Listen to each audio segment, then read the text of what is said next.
2, 3, 4. This is mic number 3. Today Keep going, keep going. Media day. Testing, testing. 1, 2, 3, 4. Hello, hello. Copy that. Grace, could you do us the honor questions? Okay, mic test 1, 2, mic check 1, 2, 3, microphone 5. Question mic number 5, mic check 1, 2. Just to confirm, you guys can hear it in the front, Mic right? check You 1, Correct. 2, turn it up. 3. Just turn it up a little bit on the front of the speaker. Testing little. mic 5. Keep going. Keeping going. Mic check 1, 2. And you can Microphone move over number to 5.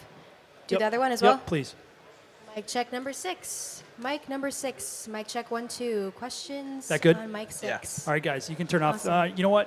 You can just leave the mics on, and we should be good to go. And yeah, you can pull down the white card. Thank you.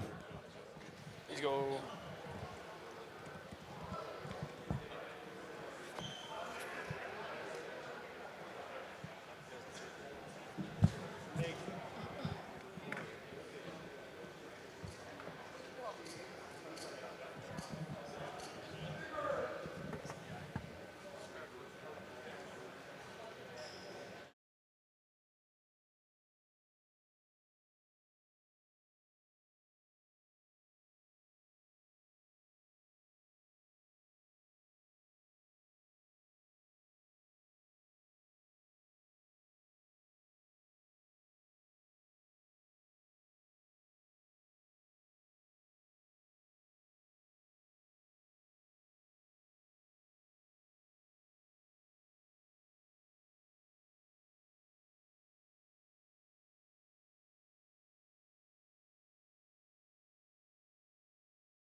All right, everyone, and with that, it is time to begin another Bucks Media Day. There's been nothing in the off-season, right, to talk about. It's been pretty boring. A longer off-season than I think what all of us would have liked.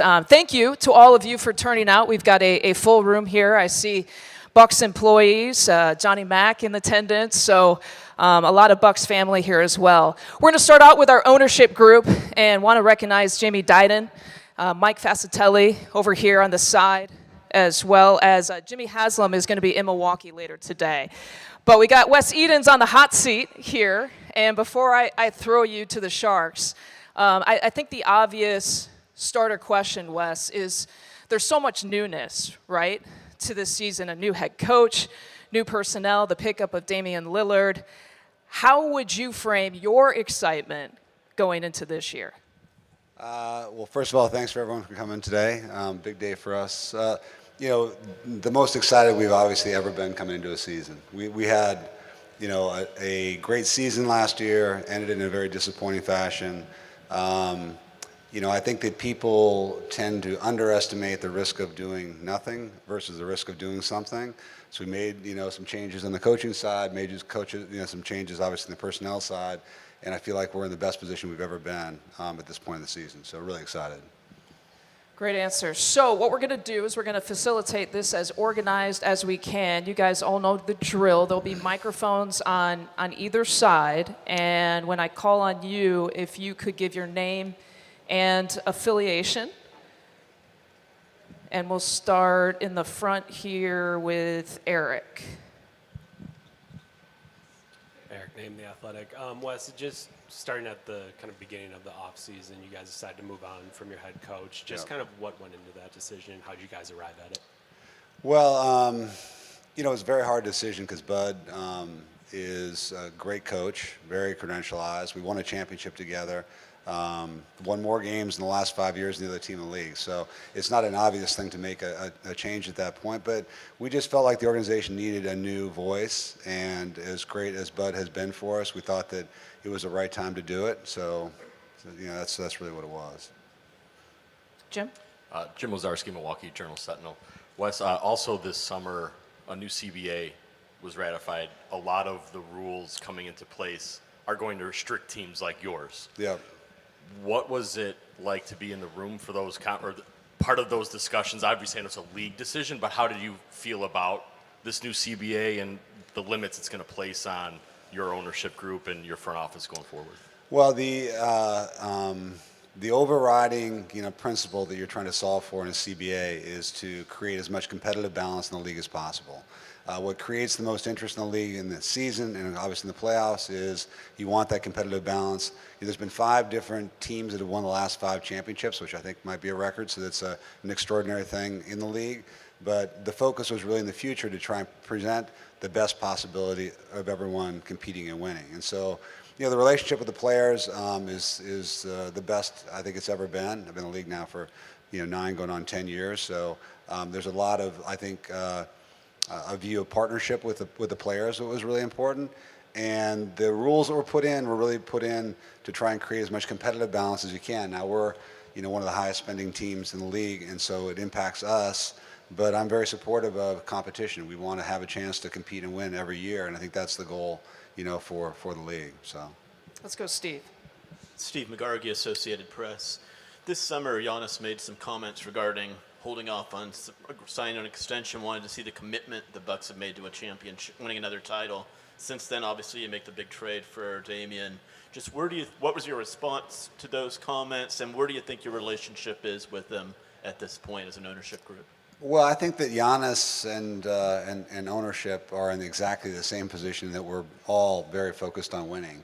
And so if you really, his comments, which I think in the context in which they were offered, had everything to do with trying to be in the best position to compete for championships while he's an active player at the peak of his skills. And of course, we couldn't be more supportive than that. So I feel like we are 100% aligned about this, and we've done everything that we can to make the team have the best chance to compete and win. The coaching change was made because we thought it was the right thing for the organization. The change, to trade, two very, very good basketball players for Damian Lillard, that's a big decision. We're just trying to do what we think we can to give ourselves the best chance to win championships. And I think, I feel really good about that. So, Jamal Collier, ESPN. Similar to that, just on Giannis's front with his contract, have you guys reopened or started discussing that extension in the aftermath kind of this trade with Giannis, or what do you think things stand sort of with his contract? Yeah, we don't comment specifically on it. Obviously, Giannis is eligible for a maximum contract extension, and he's deserving of it. I think he's the best player in the world, so we couldn't be more than happy about that. I think that we went through a similar situation a few years ago in his contract, and we got to the right place with it. And I feel like at the end of the day, he's committed to being here and committed to being a part of a winning team, and we're committed to Giannis. So we'll see how it all plays out. But Next question. Jim, you want another one?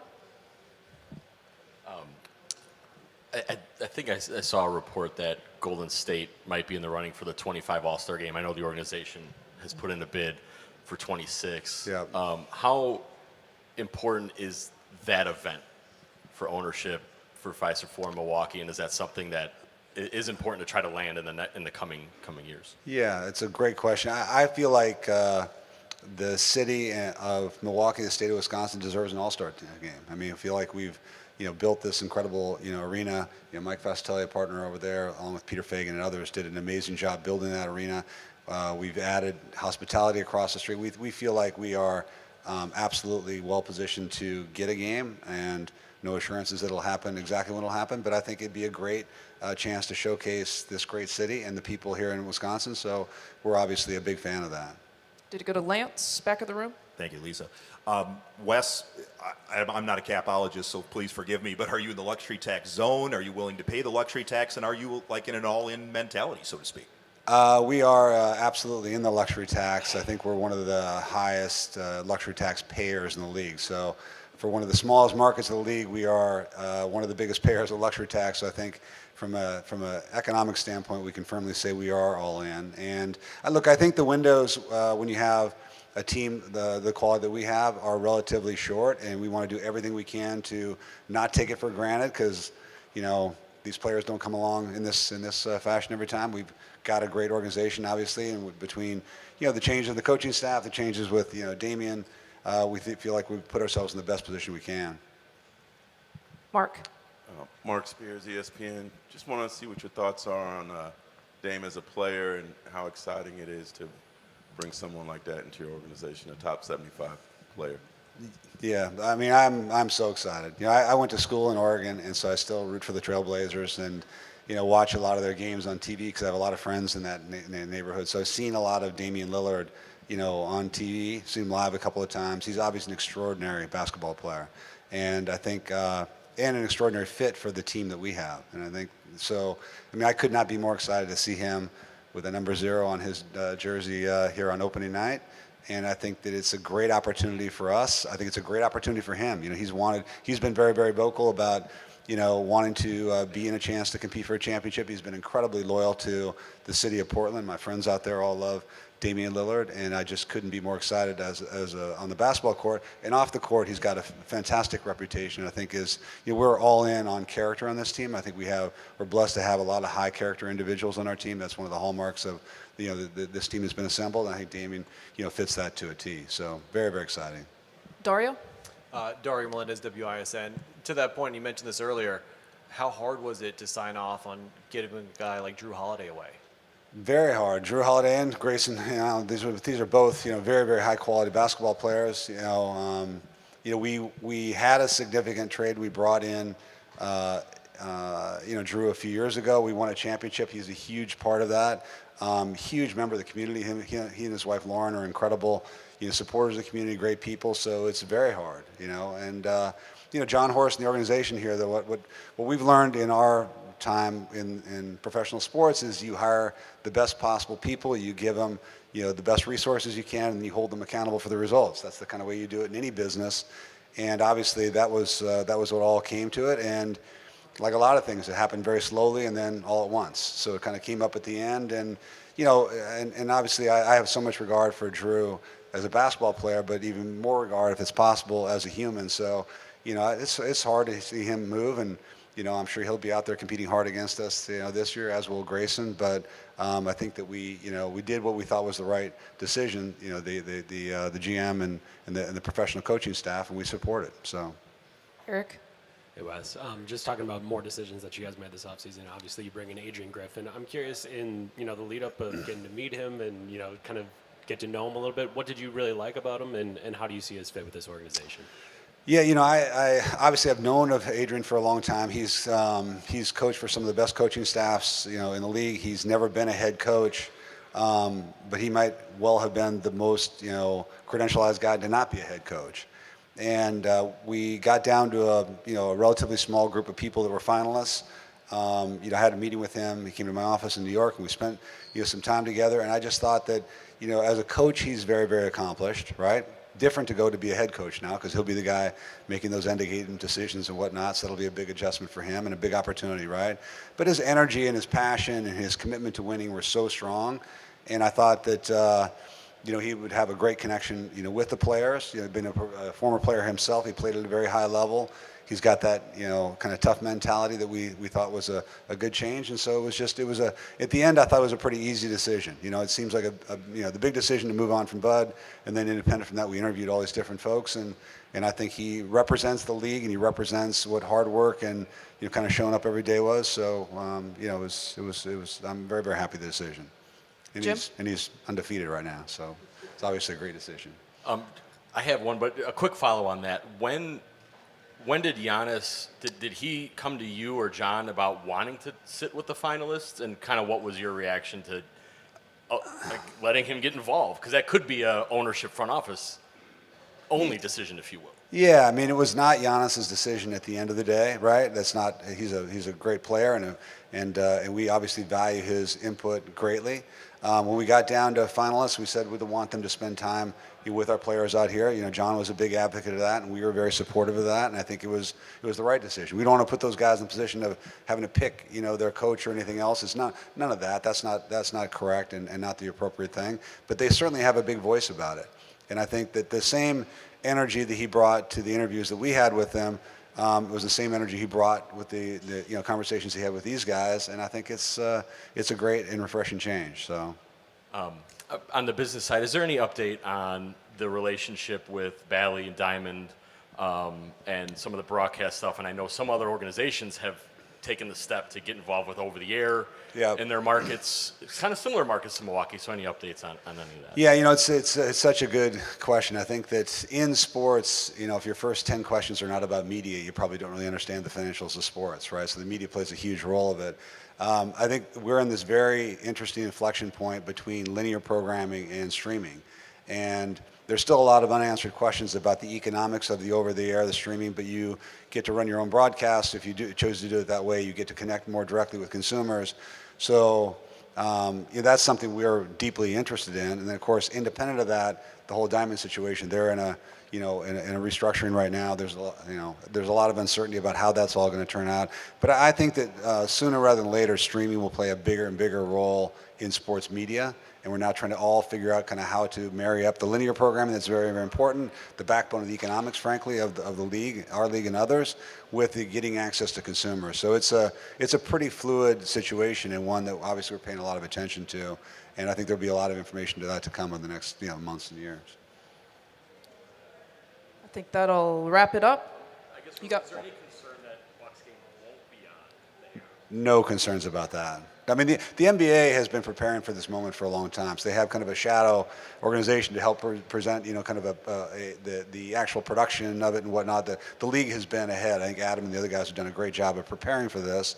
As you said, a couple teams are already in that position themselves. I think it's inevitable there's going to be a real marriage between all this at some point that makes sense. But there will be no chance, I think in our view, the Bucks games will not be available over there, locally here. So That's good news for me. that's good for you too, yeah. You're very vested in that, Lisa, so it's good. Thank you for that. Thank you for your time. Great. Wes, Jamie, Mike, thank you for being here. and giving us your time. Coming up next, we'll get it set up, the stage set up. General Manager John Horst and head coach Adrian Griffin will be here together. We'll have a similar setup for that. So give us some time to kind of rearrange the stage and get that set up for you guys. Thank you.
Hey, good. How are you?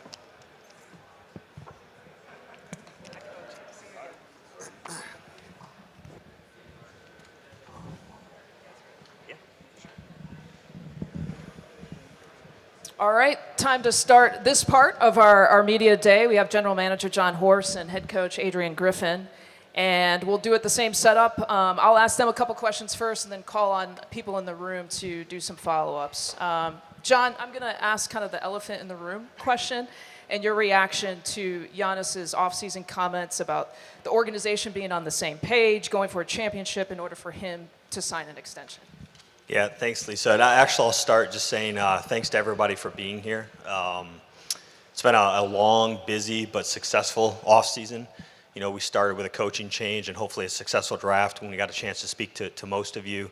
Since then, we've had a big free agency and now recently the chance to acquire Damian Lillard and then last night Cameron Payne. So we have a ton of excitement within the organization. We're really excited to continue to commit to excellence. This group is a group that's going to focus on the work. They're not going to focus on talking about it. Coach Griff's going to lead that charge. And we've had change. This is a different team. It's a different organization, and change is good. And so just couldn't be more thankful and grateful for the opportunity to do that. And I will get to the question. I'd love if Coach Griff wants to address the media, kind of open anything, please do. And then I'll get back to your question. Thank you. It's just been a great opportunity. First of all, I want to thank our ownership. Been completely supportive. You know, Wes, Jimmy, D, Jamie, Mike. Just couldn't ask for better ownership. And I definitely want to thank John for his support and to making all this happen. You know, obviously we're excited. There's a lot of excitement in the air. The next step for us just to get into work and not skipping the steps. But it's been great getting to know everybody, knowing all the players during the summer. And we're just looking forward to working with you all. All right, back to the question. Yeah, Giannis's remarks, your reaction to that. Well, I think first off, you know, I love it. Like, there's a lot of people here today, and that's fun. You know, it's fun to have the Milwaukee Bucks be in the media, to have our brand and our product be covered as closely as it is. What Giannis has said and what he believes is completely aligned with what we believe and what we say, and more importantly, I think what we do.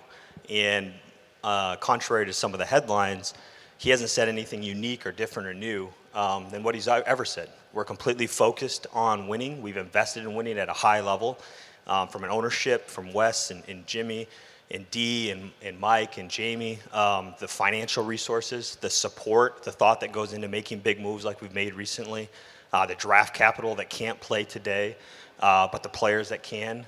We are completely aligned and focused on winning at the highest level. And so none of what he said is unique or new or confrontational. It's completely aligned with who we are and what we've done and will continue to do. Now the loaded question, what does it mean to bring Dame to Milwaukee? Listen, it's unique. I think, you know, Wes and I were speaking the other day, and he had a stat. He's always got great stats. I think it's the third or fourth time in 25 plus years where a team has been able to acquire a top level player while already having one. It's incredibly hard to do. It's unique, and it's hopefully very impactful. You can't get something without giving up something in this league, and we all know and I think understand the quality of person and player that Jrue Holiday is and what his family has meant to this community. We'll forever be grateful for that. In the same breath, we're really excited about this team, the change that's happening, the way that we're going to play, and the dominance, hopefully, that we play with. So it's a great opportunity for this organization. We're really excited about it. Coach Griff, the anticipation is here. You know, day number 1 of practice is tomorrow. What are the first few things that you will work to accomplish with this team? What are the first few things you will talk with this team tomorrow? I think the biggest thing is, again, there's a lot of excitement. There's a lot of expectations, and rightly so. We want to embrace those expectations. When you put a team together of this caliber, you know, expectations come along with it. So we're not going to run from it. But at the same time, the execution you know, we can have the expectation, but without the execution, it means nothing.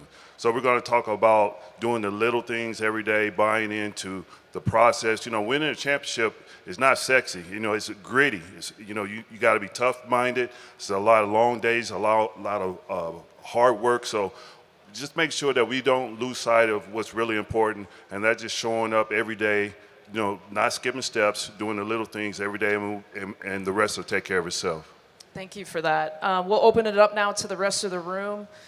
Raise your hand, again, name and affiliation, and I'll call your name to hopefully still keep this organized. Let's start with Jim. Jim Ozarski, Milwaukee Journal-Sentinel.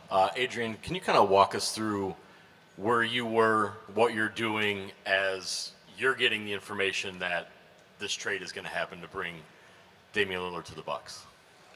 And your, of course, immediate reaction when you're... You know, first of all, you know, John and I, we stay in constant communication. Obviously, these are, you know, tough decisions. You know, I've played before. And the goal of the organization is continue to thrive, you know, to compete, to win. And sometimes along the way, you got to make these, you know, hard decisions. But having the opportunity to get someone of Dame Lillard and his, you know, that type of caliber of player is, look, I've been in the league for 25 years. This doesn't happen all the time, and I knew this was going to be a great opportunity. One of the toughest things for me, especially being a first-time head coach, is making those phone calls, to Drew, to Grayson. That was very difficult because, I've been traded twice in my career, and I've always been on the receiving end, but this time I had to make those phone calls, and it's not easy. We really appreciate Drew and Grayson. It was a pleasure to get to know them. Unfortunately, I didn't get the opportunity to coach them, but we wish them the best. They're going to be great for somebody. They're too good of players. But, having the opportunity to get Dame in this building, and you could feel the excitement. But we're excited about our entire roster. I think we complement each other. We have some veteran guys. We have a good young core. So it's not necessarily about one person. But when you look at our team in totality, it really is something to get excited about. So we're happy. And again, if that's the coach in me, it's about the work. We got to get to work tomorrow. We have our first training camp. And our message has kind of been about chopping wood and carrying water, doing the mundane things. Phil Jackson used to talk about making the mundane sacred. And I think that's so important when you're chasing a championship. Can you do the mundane things every single day and not get bored with the process? So again, that's the coach in me, but I am excited in the inside. We've got two Steves on deck. We're going to start right over here. Steve Ashburner, NBA.com. John, this is a question about timelines. It's not common for a first-year head coach to be dropped into a situation with a team that's won as often as you guys have had recently, and it's championship window. You're trying to win a second championship. What gives you the confidence that whatever the outcome is in the spring, you won't look back on that and say, Adrian didn't have the experience, or it was too much newness with the players? Yeah, great question, Steve. I'm really thankful to work with Wes and Jimmy and our ownership group and Peter Fagan. We're not focused on the common. We're not focused on the norm. We're focused on being rigorous, being intentional, studying the hell out of things, and making the best decisions for the best reasons that we can each and every step of the way. Doesn't always work. Sometimes it does, sometimes it doesn't. The confidence it gives us when we look back on that is that we have a process and we have an agenda and a motive in how we do things. And if it doesn't work, we can track it back and we can figure out where it doesn't work and why it didn't work and hopefully get better going forward. And so we are completely convicted in the decisions we've made today. Again, that doesn't mean that they're all going to work. Hopefully they will. We believe they will. That's why we've invested in them. If they don't, we'll be able to figure it out and figure out how to grow and go forward from there. So we've been pretty aggressive. I don't think we're risk adverse in this organization. I think we take really calculated, smart risks. And obviously, the coach is sitting here, and we're beyond confident in his abilities and all the experiences that he has, and the roster decisions are no different. Yeah, if I could just follow up with Adrian. What makes you believe that you can sort of transition quickly and be the guy that your players look to, even though this is your first time in this role?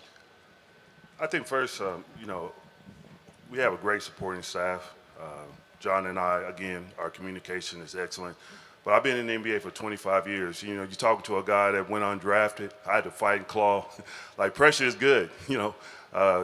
It makes you who you are. Now, you got to embrace these opportunities. These opportunities don't come along. I've always been a guy who had to fight for his career. So this is not, I'm relishing in the opportunity because you get two of the greatest players to play this game. So I look at it as an opportunity. There's no time to look at it any other way. So these are fun times. I can't wait to get started in training camp. I have an awesome staff. We've been working hard and diligently all summer. And again, it's not about one person. I'm smarter enough to know that I don't know all the answers, but collectively and together, the answer will be here. So we just need everybody, pulling in the right direction. And again, my job is just to control the message, and our message to the players that we're stronger together. We got a lot of individual talent, and it doesn't take rocket science for coaches to put our guys in a position on the court to succeed. And then, we let the hard work, talk for itself. Steve, right here. Steve McGarvey, Associated Press. For Adrian, obviously adding Damian, one of the great offensive players in the game, but losing Giroux, who have been been such a focal point of this team's defense the last few years. How do y'all make sure you're still playing championship caliber perimeter defense without him? With the guys you have coming back? Well, defense is 5 men on defense, 5 men on offense. It's a team sport, and I'm a defensive coach by heart, but with Giannis and Dame, I'm starting to go to the dark side on offense. But defense, you hear it all the time. You win championships with defense, and you don't necessarily have to be a great one-on-one defender, but you have to be a great team defender. I've had players in the past that were necessarily not great guarding the ball one-on-one, but they knew where to help. My job as a defender when I played for 9 years, I always had the toughest assignment. But I always knew that Sagana's job was going to be in the paint, so I just knew where my help, and that's very important. Knowing personnel, does a guy like to drive right or left? Is he a shooter? Is he a driver? I don't know, these are basic things, but knowledge is power, but knowledge is also quickness. And if I know that you like to drive right, I can anticipate. So we're just gonna, film. Again, it's about not skipping the steps. We're gonna watch film. We're gonna know our opponent better than our opponent knows us, and we'll be prepared every game. Eric? Hey, John. Can you just speak to the difficulty of trading Drew and kind of what that relationship meant to you, and just like the idea that this was one of the guys that got you guys over the finish line in 2021? Yeah, incredibly difficult, and I think some of it's been well chronicled so far, and I think the care in which we tried to handle this transaction and the buildup of this transaction speaks volumes to the difficulty of it. But that's my job, and that's the business that we live in and the business that the players play in. Our goal is to constantly try to push, not to be comfortable, not to set aside our emotions and our feelings, but to really sacrifice some of those things to constantly better ourselves and have the best chance we can to win. And so it'll either be right or it'll be wrong. It was incredibly hard, but I believe that we did it the best of our abilities to make it as smooth as possible, and we'll see how it turns out. I know you mentioned you are completely aligned with Giannis and kind of his comments, but do you feel like a trade like this reassures him of that kind of pursuit and how dogged you guys are going to be in that pursuit? Yeah, I mean, you guys will get to talk to him in a minute. You can ask him. I'm not going to speak for him. From our perspective, and what I'm most grateful for is that we have continued to do things that are what's right for us as an organization. And Giannis is a massive part of our organization. That can't be understated or overstated. But we have made these decisions because we believe it's what's best for the Milwaukee Bucks and for this franchise now and going forward. And we're going to continue to do that each and every day, and we work hard at that, and we study that. And so how it makes him feel or doesn't make him feel, I can't speak to that. I do know what matters to him. I know what matters to all of our players. We talk a lot, open lines of communication. But that's not the reason why we do these things. We do it because of what's best for us. Jack? Jack Maloney, CBS Sports. Coach, Damian's obviously one of the best pick-and-roll guys in the league. It's pretty easy to envision that partnership with Giannis. How significant a part of the offense do you view that being, and what sort of impact do you think it can have? Thank you for asking that question. Actually, I want to first just make this important comment. When we got Dame, we also got a high character person. A lot of times we talked about his greatness on the court, but he just, off the court, he just as elite as it gets, And so we're just fortunate. You win with high character people, first and foremost. And then on the court, again, it's just about putting them in a position to succeed in the position on the court so they can showcase their talent. When you have elite players, our staff and myself, we've been working very hard about, where do we want to position them on the court. But again, it's their talent, that we have special talent on this team, and not just Giannis and Dame, the entire team, It's easy to forget about Khris and Brook and all those guys, our younger guys. They're going to contribute. It's going to be a total team thing. So, again, my message to our players is that we're stronger together. We have a lot of individual talent, and then it's our job, to come together, stay focused on the task at hand. It's going to take a lot of, unselfishness of our team. But, again, that's where the character comes in. and everyone is totally bought in. Even, this summer, it was just a lot of excitement, and obviously now, when I walk in the gym, you can hear the balls bouncing. Everybody's ready to get to work. So it's going to be great times. We've got time for two more. Vince, you've been patient. Go ahead. Hey, good. Congratulations. Thank you. This franchise has had a lot of success over the last 5-6 years. Most games won in the league, won a championship. How do you come in and want to toe the line between the continuity of the franchise plus putting your own stamp on this? That's good to see you too, Vince. We go way back, Chicago days. It comes down to three areas. One, we learn from the past, right? And John will tell you, when I took over the job, I was not trying to uproot and start from scratch. We've already, the foundation was strong, so I'm fortunate to walk into a situation where the foundation was already set. Now it's just, how can we build upon it? How can we make it better? You're always thinking progress and forward thinking. And then we got to prepare for the future. We talk about April, May, and June.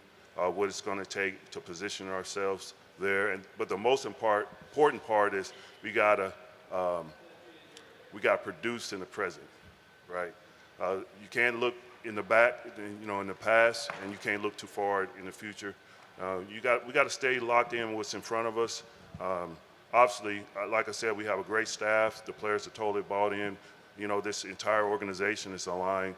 So.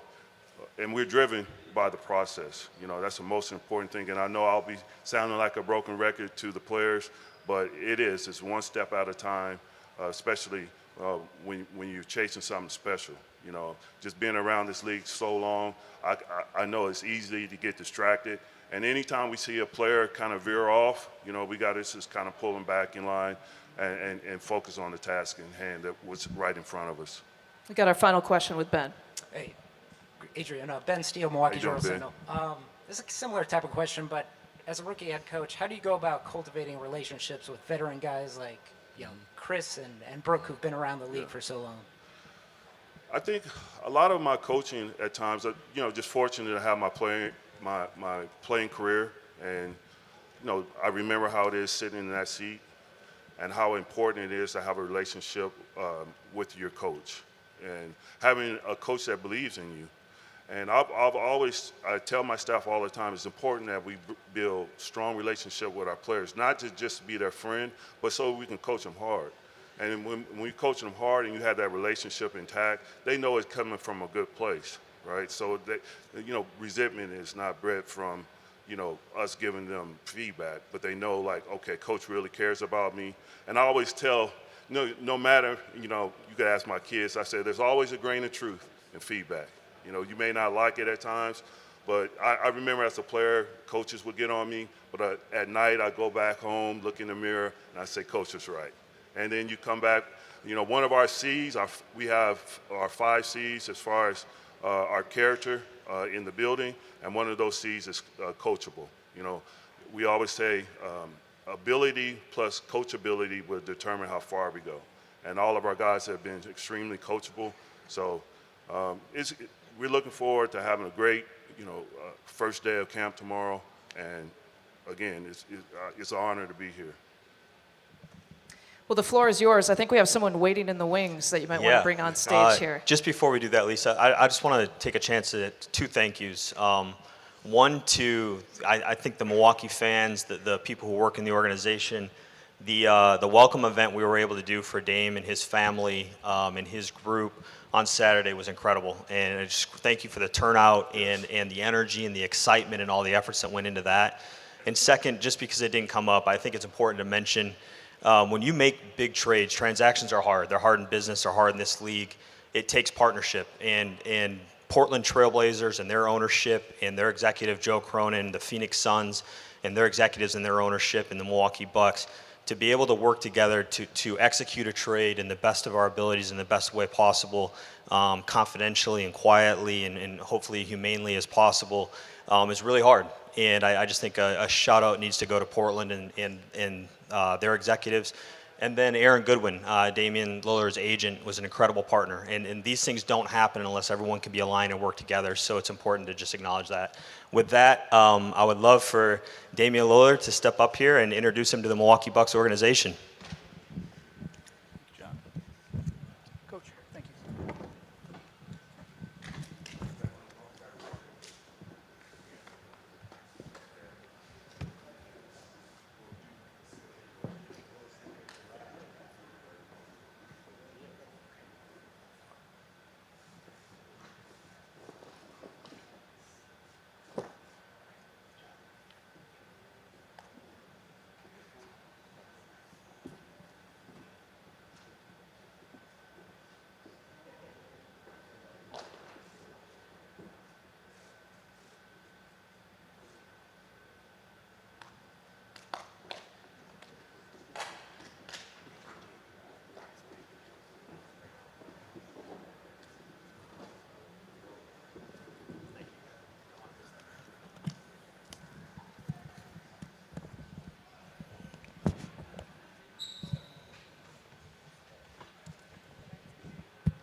It's hot. First of all, I want to thank Wes, thank John, Milt, Griff. I appreciate you guys making this happen. Obviously, I've spent my entire career in Portland, 11 years, a long time. So I'm extremely thankful for that organization, that city, the fans, for giving me the kind of experience that I had.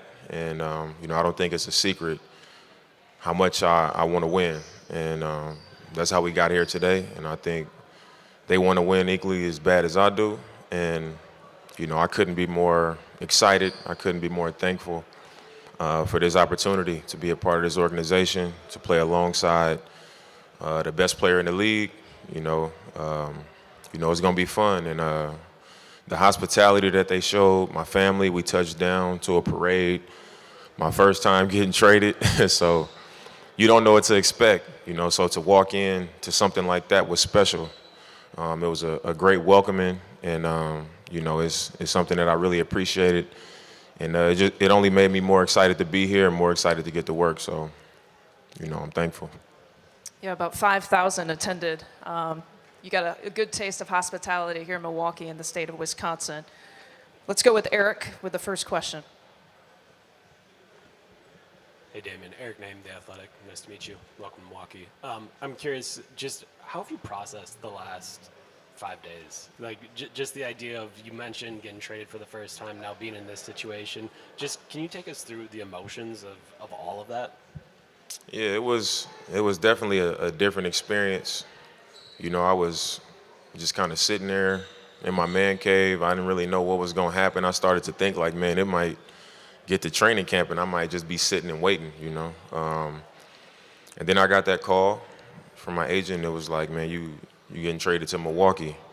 And I had heard so many different things that I was like, am I really getting traded? And he was like, yeah, they traded you. And I could tell in the seriousness in his voice that it was real. And he was like, I'll let you sit with it for a while. I'll call you back. I'm going to settle some things, and then we'll talk about it.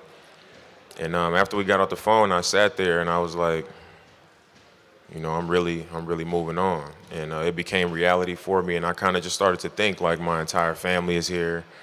How am I going to pack everything up? I started to panic a little bit, like, it's, first time. And then I wanted to, let my family know. So I started walking around the house, and, like, nobody was there. Everybody was out doing something. I'm calling people, nobody picking up the phone. I was like, man, any other time I'll be able to reach whoever I need to. So I had to sit with it by myself for a while. So when that happened, I just kind of went back to the man cave and I sat there. And then that was when the calls started coming in, my friends, family members, like, is it real? Is it true? And then I started to think about the team, So it was like, who did I get traded for? Who's going to be there? And then I looked it up and, I saw what kind of team I was coming to be a part of. And then that was when the excitement kicked in, just recognizing the opportunity that it is, and just knowing how much I want to win, and going into every season being optimistic and thinking that we got a chance to get it done. And then coming into this situation, and knowing that you got an opportunity to do it, the excitement definitely kicked in when I sat with it for a little bit. Jim? Jim Lazarski, Milwaukee Journal-Sentinel. Yeah. Welcome, Dave. When and why did Milwaukee, I guess, pop up for you as a potential place to go? Like, when did you maybe think about that, and why did that become a place that you were like, okay, I'd be comfortable going there? It was, I would say, maybe 2 weeks ago. You know, it was just all this talk and, you know, all of these things. And there was a lot of things said that didn't come from me. You know, I hadn't spoke on the situation a whole lot. But as we got into it, my agent called me and he was just like, you know, what about Milwaukee? And obviously Giannis, you know, is public record that I've always mentioned. You know, if I had to team up with one person, it would be him. So when we talked about it, I was like, I would definitely be interested in that, obviously. And he was just like, okay, you know, and I could tell he kind of put it in his back pocket. And obviously in these situations, you never control completely, you know, how things end up or where you end up going. So, you know, it came about and, you know, it was an option and it was like, you know, press play. You know, why not? Why pass up on that type of opportunity? So, you know, it was something that came up, I would say 2 weeks ago, and I was interested in that for sure. And now that we're here, I'm excited for this opportunity. Vince? Damian, you brought it up earlier, playing with Giannis. Vince Gill or Yahoo Sports, sorry about that. You're in a situation where you said publicly, you said to Khris, I'm going to a situation where I'm not the best player. Yeah. But at the same time, you can have the ball in your hands the last 2 or 3 minutes of the game. Is that something that appealed to you, that sort of situation where you don't have to carry, but you can still be yourself? Yeah, I mean, I'm always be myself, you know. And being myself doesn't always mean that, you know, I got to be out front or everything has to be about me. I think because of who I am as a person, the way that I prepare myself, the way that I approach the game, I'm going to find a way to have an impact. And like I said, playing with somebody like Giannis, the kind of attention that he's going to get is only going to make the game easier and more simple for me. And I think because of the way that I impose myself when I do play and how I attack games, he's going to have the kind of opportunity that I think he hasn't had as well. So, I mean, the best thing I could tell you is how exciting it's going to be, how excited I am, and that I'm prepared for it. You know, I don't go into any situation expecting to, you know, for things to be about me. So I know the player that he is. I know the player that I am. And I know how to make my presence felt regardless of the role, you know. It's not the same as this level, but when I was in college, I walked into a situation where it was, you know, upperclassmen, seniors that were like, had been here a couple years. They had been established. They were known around our conference. And I stepped in and I didn't step on nobody's toes, but I announced my presence and I announced myself and did what I had to do. It was the same when I got to Portland, you know. LA was an all-star. You know, Wes was a vocal presence. Batum was like the same. And I stepped in and announced my presence. And that was while understanding that I'm playing with LaMarcus Aldridge, but he also needs me to be who I am, you know, for us to be our full selves and our best selves as a team. So I think this is similar to that, except I'm older. You know, my understanding of it is even better. You know, and I think I'm the best version of myself as a player as well. So I think we'll complement each other really well. And, you know, I think he's the kind of guy that he's not going into it worried about being the man or anything like that either. So I think it'll work out perfectly. As we continue, just a reminder, name and affiliation before you ask your question. Jack, go ahead. How's it going, Damian? Jack Maloney, CBS Sports. A little bit specifically on that partnership with Giannis, you're one of the best pick and roll guys in the league. Yeah. It's pretty easy to envision that sort of partnership. Have you thought about that possibility and just what sort of impact you two can have specifically on the pick and roll? Yeah, I think it's obviously I'm a pick and roll player. I've played a lot of pick and roll in my career. And when I think about playing with him, I was just trying to figure out how do you defend it, you know. I haven't played against a lot of coverages where teams aren't at the level of the screen, whether it's showing, trapping, or just being there to where I got to get a ball up. And I can't imagine him wanting him to have the ball, you know, at the free throw line coming downhill with an advantage. And Khris on the wing and Brook, you know, you got really good players out there. So I've definitely thought about it, and I just don't know how you handle that. And I think it's going to be something that teams have to put up with and try to figure out. But I'm excited. I think there's going to be a lot of opportunity for me out there because of who he is and vice versa. Khris. Chris Haynes, TNT, NBA TV, Bleacher. Dame, now that this move is made, what they laughing at, man? I have no idea, man. Dame, now that this move has been made, this summer was the first time you were working out and not knowing where you were going to be, who you working out for. How were you able to prepare and because years prior, you're working out with a purpose because you know the system. How were you able to prepare yourself for the unknown? I just try not to think about it too much. I didn't put pressure on myself about, what system am I going to play in? Where am I going to be? Like I said before, I know if I show up prepared and I show up as myself, I'm going to figure it out. I had that type of confidence in myself in whatever situation, but I think it was just a summer for me where I made my strengths stronger. I kept them as my strengths, and then the things that I felt like I need to tighten up and sharpen up, I took the time to do those things. But I think at this stage of my career, I am who I'm going to be. It's just a matter of how well I can take care of myself, how sharp I can be, and, just whatever that situation was, just being able to get my feet on the ground and then start, locking into it and understand what our purpose is, what's expected of me, what kind of basketball we going to play, what kind of personnel are we going to have. And I think coming into this situation is very, very easy. You look at somebody like Giannis, you look at Khris, you look at Brook, when I looked at the roster, it was very easy for me to make sense of, what my job is going to be. Move over to this side, Gabe. Gabe Stoltz, brewhoop.com. Welcome to Milwaukee, Dame. Appreciate it. Just curious, you've been here a few days. What have your initial impressions been about the team chemistry and the culture and whatnot, and how do you see that evolving? I mean, as far as team chemistry, mic check.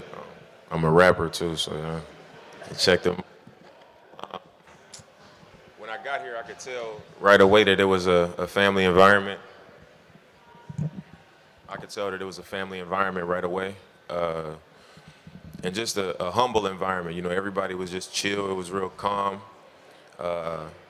and I think when it comes to chemistry, you don't really know until you get out there on the floor, and stuff starts happening. Somebody gets missed while they open, somebody's not playing. Things got to happen for you to understand where does this team really stand. How the chemistry really is, and just looking at the personalities that I've seen so far, it seems like that won't be an issue. I think it'll be pretty good chemistry. But as far as the city, being embraced like that, it definitely makes you comfortable a lot faster when you see that you're wanted and people are excited about you being here. And like I said, man, a lot of it was unexpected. I didn't know what to expect. It's been a great couple of days. My family's been really comfortable. I've gotten some work in. I've been around a little bit, so I'm excited, man. Every time I've been to Milwaukee over the course of my career, I just stay in the hotel the whole time because it's like snowing or something like that. So seeing the sun out and, being by the water and stuff like that, it almost,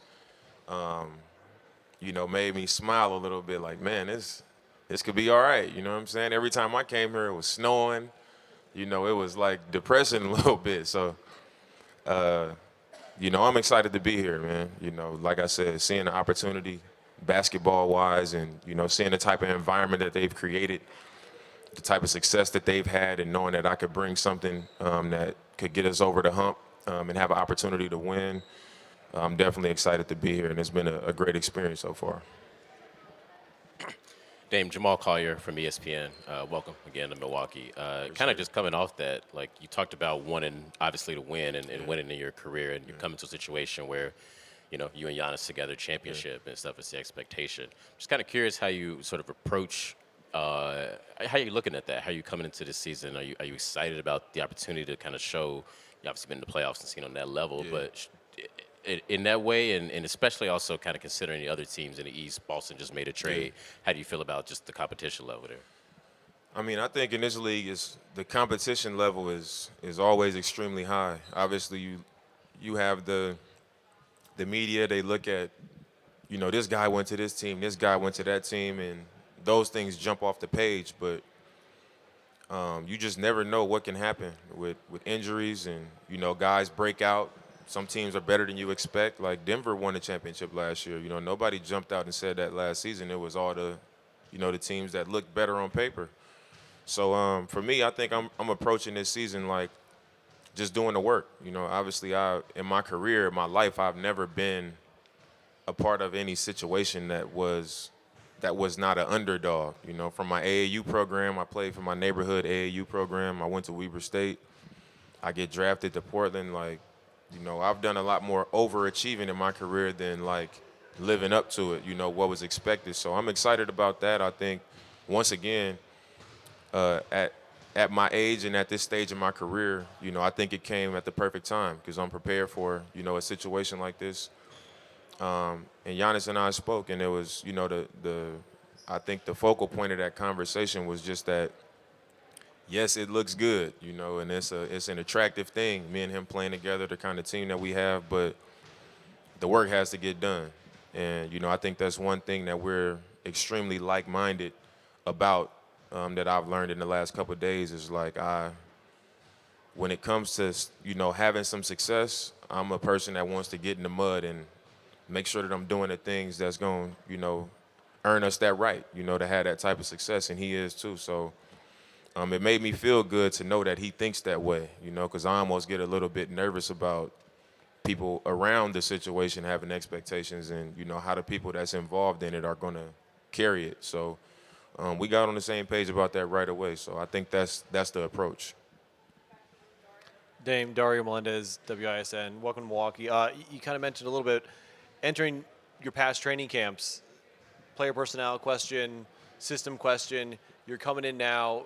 You're playing with a bona fide superstar for the first time really in your career. No offense to CJ LaMarcus, but that's got to be refreshing, right? Yeah, it is. I mean, I know people always say I'm excited, but I'm really excited, my whole career has been off the dribble threes, pick and roll, pull up threes, contested, double team, trapped. And I'm just curious to see how that can be possible with a player as dominant as he is. I'm excited. I'm excited for the opportunity to play with him. I'm excited for the opportunity to be freed up and to be able to, have more space and opportunity to play.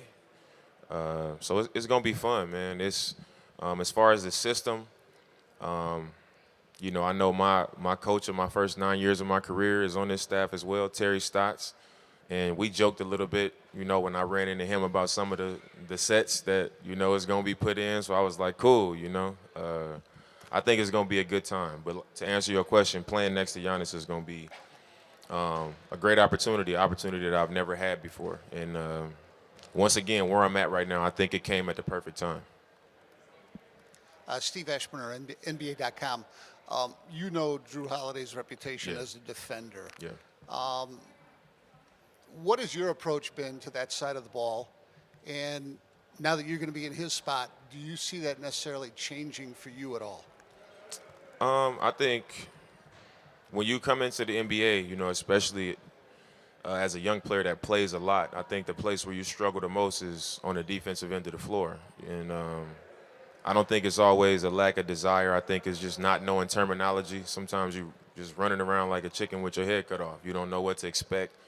You don't know tendencies. You don't know personnel. And I think if you really take a look into my progression defensively, you'll see that I've gotten better year after year after year after year, even if you look into it the last couple of seasons.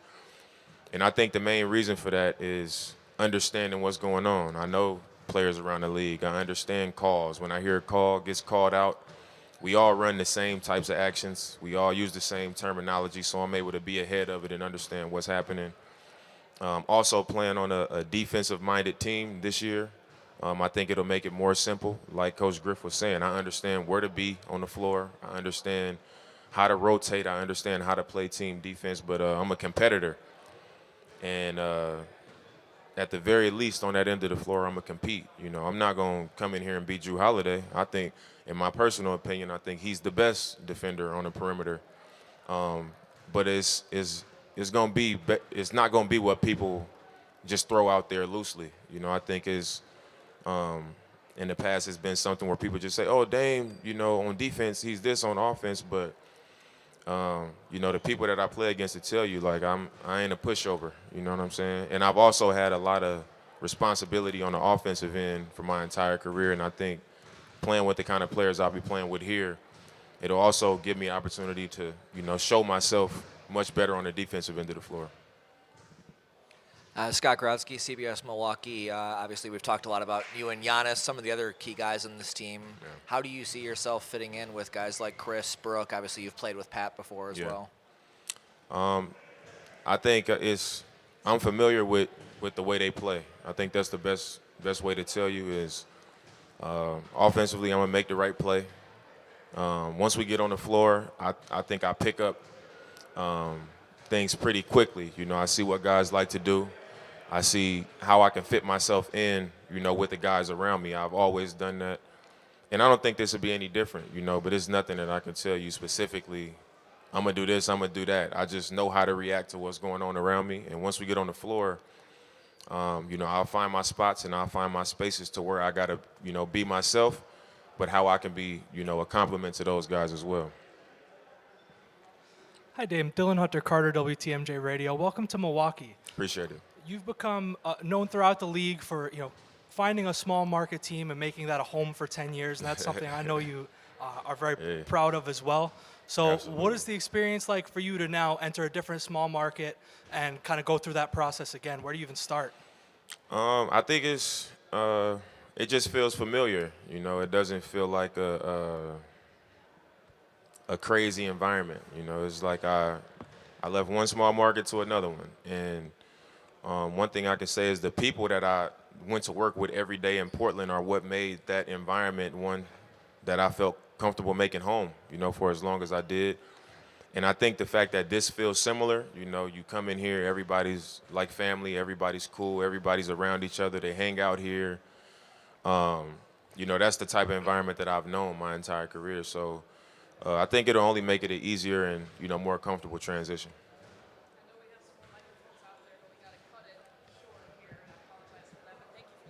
Thank you. You will see some snow, just so you know. Oh, I know. It will be coming, but there's lots of fun things you can do.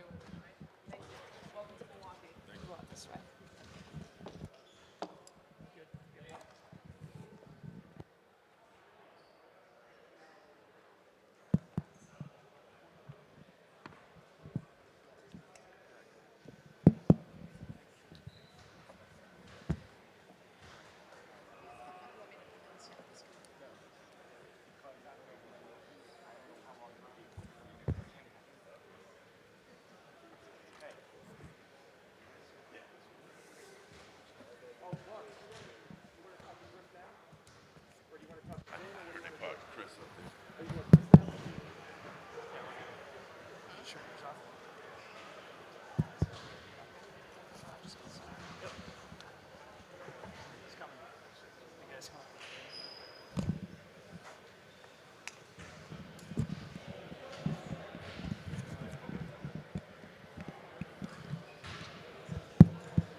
How are you? I'm good. Good to see you. Just You're going to go up here, ask you the first question. How you guys doing? Good? Good. How was that brat? It was good. It was good? Good, yeah, I enjoyed it. Good. And ketchup was your choice? Yeah, ketchup. They told me to put some mustard the next time, but so next time I have some, I'm going to put some mustard, but it was good with ketchup. We got to hear Dame for the first time in front of the media, and he talked about a conversation that you guys had that I'd like you to touch on, about it's great, you know, on the headlines and on paper, you guys being on the same team, but you still got to put in the work. Yeah. I want to hear that from your perspective. No, it's obviously having a guy like Dame on the team. It's unbelievable. Knows how to play the game. Plays the game in a high level. Built from the same cloth. Wants to win. Is extremely hungry. But I've been here 10 years and we've been doing things quietly. We kind of been moving under the radar, and now with this kind of move. It brings a lot of attention to the team, and there's a lot of hype around the team. And obviously, I believe, and I think people believe that we are one of the best teams in the East. But at the end of the day, it's not about what we believe or what people believe. It's about what we do. So going to the season, we gotta build good habits. We gotta be on the same page. We gotta lead this team. But we gotta play the game. That's why it's a game. We're not gonna attack the game. We're gonna play the game this year, but we gotta stay locked in. Obviously, as I said, there's gonna be so much hype around us, and a lot of more TV games, a lot of conversation about it. But at the end of the day, you don't win a game or you don't win the championship by making a move and joining the Milwaukee Bucks. You win the championship when you're the last team standing. So at the end of the day, we have a great team, a guy that can play, great guys. Everybody can play. Brook back, Khris is healthy, Bobby, all the guys that can go for days. But we have to play. We have to play the game. We have to be on the same page. We got to get better from day one. Got to be focused in training camp, and then kind of build habits from game 1 to game 10 to game 50 to game 80, and hopefully when we get to the playoffs, we exactly where we want to be, and we give ourselves a chance to win a championship. But not to talk too much, we gotta play the game. We cannot talk the game. We'll open it up to questions now in the room. Again, name and affiliation before your question. Let's start with Jim. Jim Lazarski, Milwaukee Journal-Sentinel. Good to see you, Giannis. I realize the tenor of the conversation this summer are things you have said before about championships, commitment to winning. Why was it important for you this summer to, I guess, reiterate those messages about wanting to see a commitment to sign an extension either now or in the future? It's something that I say every year. I think I've been saying that since from the moment I became leader of this team. I've been saying the same thing. At the end of the day, I want to win games. I'm not comfortable in any shape or form. I want to play. I want to win. I want to win championship. I want to be the last team standing. And at the end of the day, if I'm going to sacrifice, time away from my family, time that I'm on the court, time in the film session, I need everybody to be on the same page, and I'm not just talking about my teammates. I'm talking about, the whole organization, everybody on the same page. At the end of the day, we are here to win games. We are judged in winning games, right? So I want to win. I always wanted to win. I still want to win. And it's always going to be like that. Until I retire, it's always I want to be a part of a winning team. And I feel I hope everybody feels that way. I do feel that way. And, from the team, I definitely see in the last couple of years, I've seen the commitment from the team that they're doing whatever they can to make this team a championship level team. So I'm happy. I'm happy to be able to wake up every single day and come to work and know that I have a chance to win a championship instead of just coming here and know that there's no way we're going to make the playoffs. So we are going to be one of the worst teams in the NBA. I don't like that feeling. I like having kind of looking forward on something that's bigger than me, greater than me, and every day that I wake up and every day that I'm going to wake up moving forward, that I'm going to be with the team, I want to feel like I walk in here and I have a chance to win a championship. So it was this was a broader comment for you. It wasn't like there were people or aspects that you felt weren't living up to the commitment. No. It's the same, Jim. It's the same thing I say every year. I can go back, we can pull clips, I say the same thing every year. As long as the team is committed, as long as people want to win, I'm here. And if I feel like that is not, is not the case anymore, I want to win. It's easy to be with a team, easy. It's not easy. It's easy to just kind of get comfortable in a team and be here 15 years, 20 years and just make a living and feel good and feel comfortable and the city loves you. No. I'm a winner. I want to win. I want to win. And as long as I can, as long as my legs can go, as long as I feel good, as long as I can lead this team, I want to keep on, being in a place that I can win. Eric? Eric Name, The Athletic. Hey, Giannis. I guess just for you then, speaking to that, does a move like this make you feel more reassured? Like, does trading for another top 75 type player make you feel better about that commitment? Yeah. Obviously, big trade. Having Dame here is definitely we add levels to our team, and we, as you said, top 75, one of those guys that can score 60, 70 in any given night, All NBA, All Star, MVP caliber player.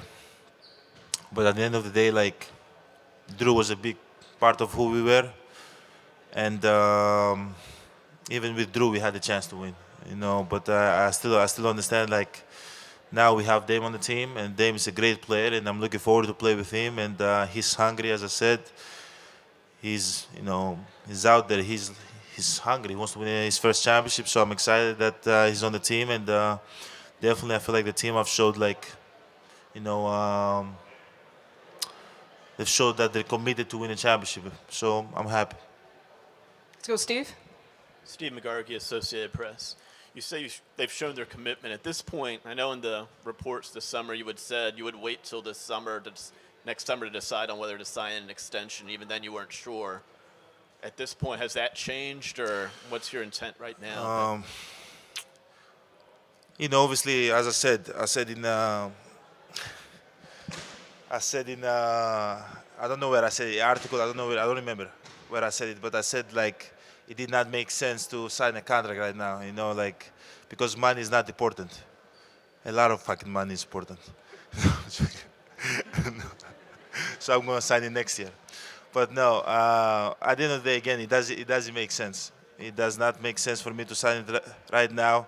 I gotta, always look what's the best for me and my family, and for my situation. But at the end of the day, like, I want to be in Milwaukee back for the rest of my career, as long as we are winning. It's simple as that. Like, what do you expect me to say? To be in Milwaukee back and be a loser? That's never gonna come out of my mouth. But as I said, the commitment for me for the team it's there. But this year, it did not make sense. Anyway, any place you put it doesn't make sense for me to sign this year. Hopefully, I can have an offer, I have a good season, and the team have a good season. We win a championship, and everybody's happy, and everybody is being taken care of next year, and an offer is there on the table, and hopefully if there's an offer there on the table, maybe I can take it. Jamal? Jamal Collier from ESPN. How you doing, Giannis? I want to ask you about your thoughts about your coach, Adrian Griffin, and what has your relationship been like with him this summer, getting to know him? Kind of what just are your general thoughts about him? How excited are you for him to be the coach? I'm very excited. I know he's extremely happy to be a Milwaukee Buck, extremely happy to coach this team, a great opportunity for coach. So far, I've had a great relationship with him. He's always checking in on me. In any shape or form, he comes and touches me, talks to me, texts me, calls me. It makes me feel, puts me in a good place. Sometimes you need to have people around like that can bring the best out of you as a person, but also as a player, because they really care about you. So you go out there and you play, you give the best for them. But again, I think this is a great opportunity for Coach Griff, first-year coach. I know he's going to give everything he has, and we are here to kind of follow his lead and do whatever it takes to help this team and help him be great and help us win a championship. I'm excited to be coached by him, and as I said, so far it's been great. It's been great. He's so involved with everybody, not just with the vets, also with the rookies. Try to touch everybody, talks to everybody. It's great so far. Let's go, Lily in the back. Lily Zhao, Fox 6 Milwaukee. Giannis, just how different is this season going to be without Drew, just not only on the court, but just your relationship with him, his family, and obviously his leadership in the locker room? Yeah, it's going to be a lot different. we missed a great player, but most important, a great human being. His energy was contagious. Like, he was always positive, always happy. Whenever you came around him, you always felt good. It was a guy that you always felt great to go to war with. Close. I was very close with his family. My family was close with his family. So we definitely gonna miss them. But at the end of the day, like, everything that Drew did here on the team, 3 years, it's never gonna be replaced. No matter what happens, no matter who comes, it's never gonna be replaced. He's always gonna be a champion forever. He's always gonna be one of my best friends, one of the best teammates, the best human being I've ever met and ever played with. I wish him nothing but the best. I think the city of Milwaukee, the Bucks, the organization, we all love him. We thank him for everything that he's done. Wish him the best in his journey with the Boston Celtics. Not against us, though, against the rest of the league. But at the end of the day, he's a guy that even in our community thrived. He did so many things in the community. It's a guy that's definitely going to be missed. And me, from the bottom of my heart, I love that guy. So we're not the Milwaukee Bucks. We're not champions without that guy. And again, I wish him the best. Khris. Chris Haynes, TNT, NBA TV Bleacher. Giannis, you're not a guy who goes around working out with other star players, fraternizing, where you don't click up with a lot of players from around the league. But I know you and Dame had a relationship over these years, and you guys have always talked and stayed in communication. What was it about him that were able to draw you guys together just on a relationship basis before even this happened? I feel like we are just the same people, just different size. You know, he plays with a chip on his shoulder. He plays to win. He's built from the same cloth. How can I say? But like, whenever I saw him, I admired his game.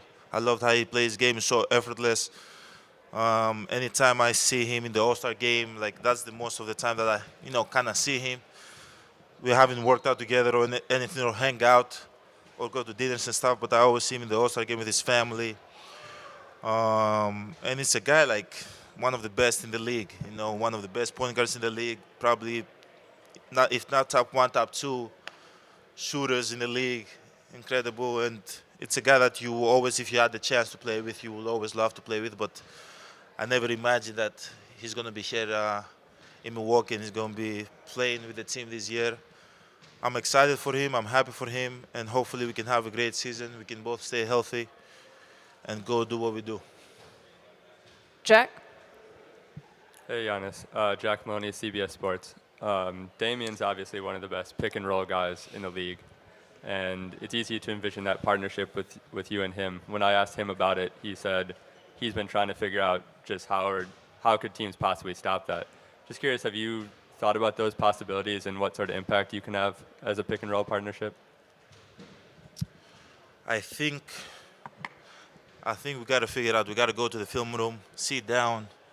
I got to watch the way he plays. I got to know where he wants the ball. I got to know where I got to give him space. We got to figure out how teams going to play, because right now you don't know. Like, I don't know how teams going to play me. Are they going to try to go under? It's going to be a mistake. He's going to shoot lights out of the ball. Are they going to go over? I'm going to roll.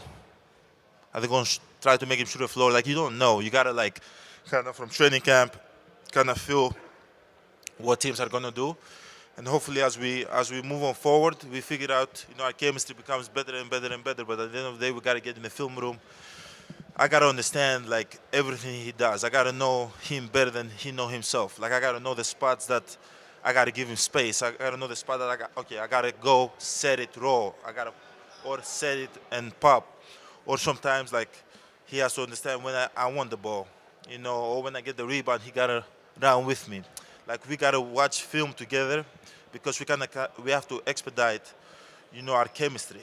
We cannot just wait to play in training camp and then play in the first game of the preseason game and then we figure things out. We got to get in the film room and try to talk with one another and see how can we click? How can our games come together? But at the end of the day, I know that we're both willing to kind of be ourselves and kind of let the other guy be himself, because I need Dame to be Dame, you know, and I think he needs me to be me. But at the end of the day, like, we have a guy that can read the pick and roll, can shoot behind the pick and roll, can make the right pass. So I'm excited to see how that's going to work. It's going to be fun for me. I think like it's going to be a lot of open, you know, looks for me, which in a couple of years now I haven't had. And it's going to be, I think it's going to be some open looks for him. So it's going to be exciting to see how we can work together, and not just me and him, the whole team. Like the whole team, we got to work together and figure out how can we get our teammates involved and put them in the right position to be successful. But at the end of the day, we got to like study the game. We got to study the game, because right now, like in Portland, the way they played, it was totally different. The way I've learned how to play is totally different. You know, I know how to play with Khris. I can like close my eyes and play with Khris all day, but this is totally different. Now, you know, players come together, guys got to take a step back, guys got to sacrifice some stuff, guys got to play within their roles. So that doesn't happen if we don't watch film. We got to watch as much film as we can, and hopefully when the game starts, we exactly where we want to be. We've got our last question, far back right. It's Tony. Tony Cartagena, WTMJ, ESPN Milwaukee. So often throughout an NBA offseason, you hear, whether it's nationally or online, no one wants to come to Milwaukee. Obviously, you guys have done a great job with free agents. You just landed Dame in the trade. So I guess from your perspective, 10 years here, what about this city and what about this franchise is that outside are missing out on, and what kind of makes this city something you've been committed to for as long as you have been? For me, it's very different for everybody. It depends what you're looking for. You know, like if you're looking to win and you're looking to come to an organization that it's all about winning, a culture that we've built here is family oriented. You know, everybody comes here to get better. We have great training staff, great coaching staff, great front office. I think we have great leaders within the team that play the right way. We're not about the extra stuff. We just come here, do our job, and go back home to our kids. You know, it's a great city. It's a city that allows you to be locked in basketball. It doesn't have a lot of distractions. And that kind of helps me excel in my career and do what I do in a high level. But it depends. Like, for me personally, Milwaukee is a great city. You know, OKC is a great city. Utah is a great city. Denver is a great city. You know, like, those cities for me is great, where I can raise my family, kind of normal, and go out there and do my job in the best of my ability. But some people looking for other stuff, you know. They want, I don't know, how can I say, you know, they want the fame with it. They want the attention. They want the, you know, Hollywood life or whatever it's. They want the palm trees. They want the ocean. You know, they want the jet skis or whatever the case might be. But like, you know, if you really want to win and you really want to do it the right way, you know, come in, clock your hours in, and go back home.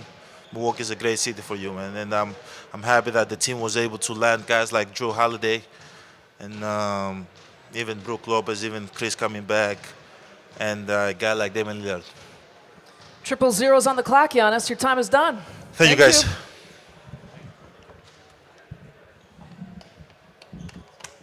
We'll continue with players, guys, in just a bit.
life is good.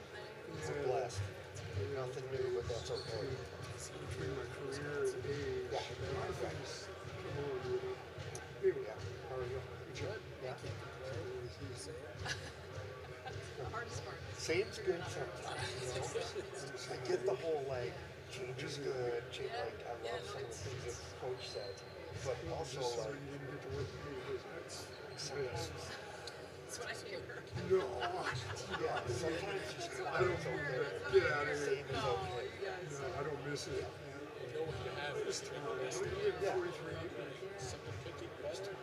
Yeah. And, way before that, the trip to Phoenix. But I wasn't traveling to Mississippi.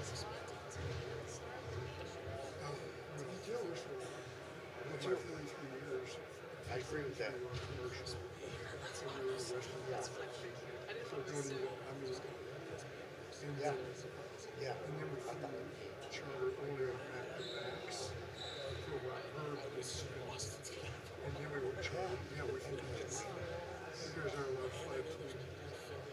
Well, we know we do fly. I would have quit that day. The day they tell me I couldn't fly Chelsea. Right. No, I can't even imagine. No, you guys get to, but a lot of the crew does. Are we finished? Or So, no, I'd be handing me. Listen, they would pay me any money. Herb. So Dad and I were At the end, I was doing it. Anyway, it's good to see her. And Beasley's coming. That's the other thing. Stop. Came over here. Hey, Shannon Black. Nice to see you. You did a great job. Thank you. Yeah, she does. Horrible working with him. She's awful. You know, and he's not even a minority, and he keeps the job. Which is, he knows, he knows. Oh, I like this guy. I like this guy. Are you all right? No. Yeah, right. It's funny, I'll tell you this quick story. Bill King used to tell me this for like 30 years. Some guy would either motion. He's too great. And then 1 year it stopped. Oh, the guy died. He's been on fire forever. Every year, Bill King would be fire. I'm like, I do that.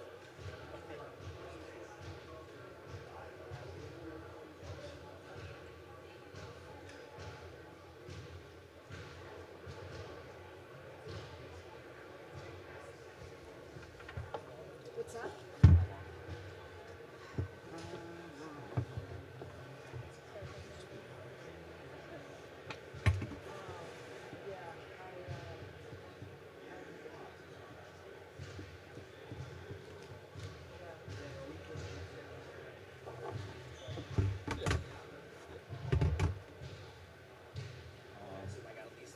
Until the next. You'll hear Lisa. I'll find out when I do. All right. Thank you. So we are going to pump Okay. just he's going to go back. Yeah. All right. Nobody else. Okay. Cool. Like I said, I hope I'll recognize what there's.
Is he okay if Pat doesn't? He's not the boss either.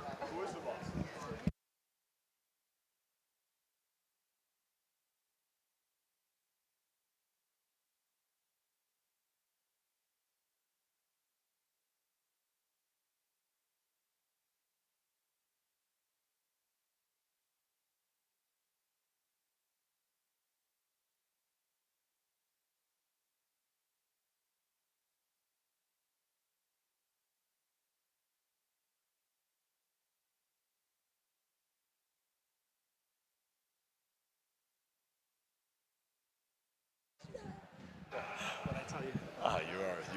You are right. Let's Lisa say Pat Connaughton will be next. Oh, where's Jan? Attention to any of the media listening. We will resume player interviews. Pat Connaughton is on deck.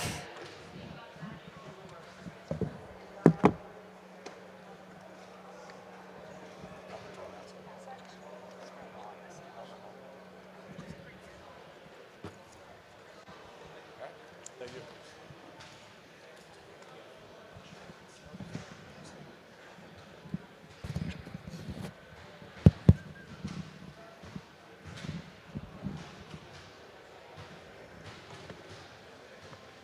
Again, to all the media, we're going to resume our player interviews with Pat Connaughton.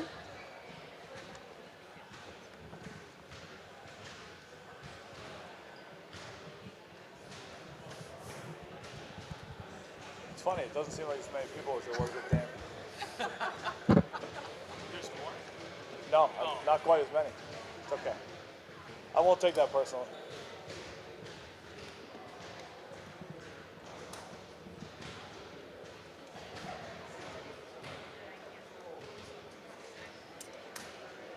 You got your photos, everything, you're all set? I'm just documenting it so I can tell. You know, when I saw you this summer, you had longer hair. I was picturing kind of the bandana look for the season, but that's a no-go, huh? Yeah, no, I had to bring the business cut back. I don't think my father would have loved the bandana look for the season. Your social media, you posted a picture of you and Dame, obviously an old teammate in Portland. What is it going to be like to reunite with him in a different city with a different franchise? It'll be incredible. I think, I said this in an interview during COVID at one point in time. People asked, you've played with Dame for 3 years. You played with Giannis for 2.5, almost 3. What are some of their similarities? And I think my exact quote was, everybody gets a chance to see how great they are on the basketball floor, but, I get the chance to see how great they are as human beings, and I think they're better human beings than they are basketball players. And so I think that kind of says something.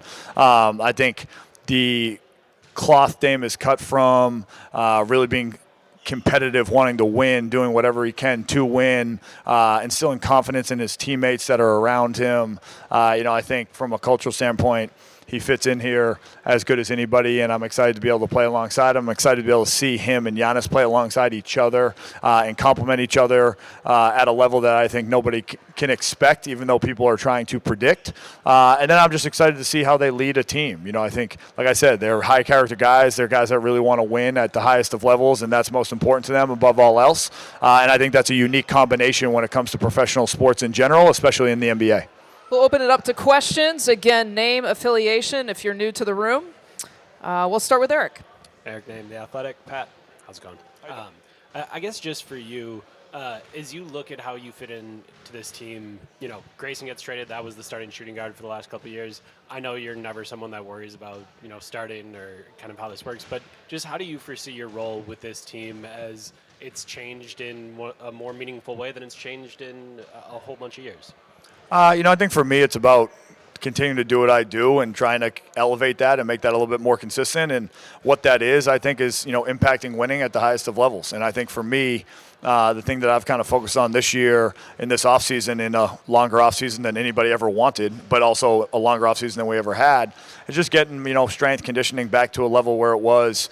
Ironically, when I was playing with Dame in Portland and he was throwing me alley-oops, when I was here for my first few years and I was, playing defense and dunking the ball at a higher level than I think I have been. And, for me, I think that's something that if I can continue to grow consistently, but also in the versatile areas that I think I can impact winning, I think that's what, I did the year we won the championship. I think that's things that have shown in spurts over the last few years and grown in spurts in the last few years. I think it's just a matter of putting that all together and making sure that I'm doing my best to complement everybody around me on this team and trying to make sure that I'm doing the little things that really, in my opinion, help impact winning at a very high level when you're surrounded by guys with the type of talent that we have. Last year, I think you're about 34% from the three-point line. I know you've been trying to get to that 40 mark for a little while. How do you feel like what you did this summer kind of puts you in a position to try to get back to that and strive for it again? Yeah, I think, the irony behind it is, I was close there the 2 years before, and I think what I learned for those 2 years is, don't shoot for 40, shoot for 42, right? And continue to try to push those boundaries. And I think that's the mental side of the game. I think last year was more the physical side of the game, trying to get my legs back to where they were, trying to battle a few injuries. And, when the physical side isn't going well, it's tough for the mental side to overpower it sometimes. But for me, I worked on both of them this summer. I worked on the physical side of it to make sure that my body is ready for an 82-game season and hopefully a long playoff run. And then I worked on the mental side of it in unique ways, right? Making sure every shot I took this summer counted, making sure I kept track of each and every single one of them, hold myself to a higher standard, try to make more makes than I have in the past, try to make sure that, I'm not just shooting shots to shoot them. I'm understanding what makes me able to consistently repeat my jump shot on a shot-by-shot basis and really kind of focus on that. I tried to, steal my guy Brook Lopez's, use of the Noah and making sure the shot itself is, accurate and consistently accurate and things of that nature. And so it's been a great summer for me. It's been something that, I'm excited to get back out there and play. But I think it was, a blessing in disguise. Jack? Jack Maloney, CBS Sports. Hey, Pat. I saw you had some events over in Ireland this summer. I was just curious, what was that experience like, and how was it to spread the game in an area that's maybe not known for basketball? Yeah, I mean, look, everybody in the NBA will say the game of basketball has done an incredible amount for them, for their livelihoods, for their families, for everything, right? The game of basketball has brought us all together. So I think, for me, one of the things that I'm passionate about is continuing to try to grow that game at a youth level, and it teaches us all types of translatable life skills, right? Hard work, teamwork, leadership, accountability, discipline, a bunch of different things. And so to be able to go back over to Ireland, where I'm an Irish citizen, where my parents were born, and try to grow the game over there where it isn't as prominent as it is in the rest of the world, was cool for me. It was cool for kids to see the kids over there. Some who were great at the game because it's growing, and some who are just learning the game because it is also growing. To see Giannis jerseys, to see just the global reach of the NBA is a pretty cool and unique thing, and it was something that I want to continue to try to grow with my foundation. Steve. Steve Ashburner, NBA.com. Pat, can you take us through your thoughts and feelings of the last several days where you found out about Damian Lillard coming here, you realized Drew Holiday was leaving, and now Drew Holiday, in the game that you know well, he's taking that to one of your top rivals? Yeah, not to mention a place where I grew up around, right? I was on an emotional roller coaster all week. I think, I don't know if I can describe the feelings for you. Obviously, for me, it was a unique situation. Drew and Grayson I was very close with, and, Drew and his family I've become very close with. It goes beyond basketball. Obviously, we won a championship together, but, just getting to know him, Lauren, JT, Henny, all of them on a personal level, his extended family, his parents, his brothers. To lose a guy like that, who I believe is the most high-character guy in the NBA. I think he carries himself as a pro's pro. Like when we talk about being a pro, he is the definition of it. So to lose a guy like that is a lot.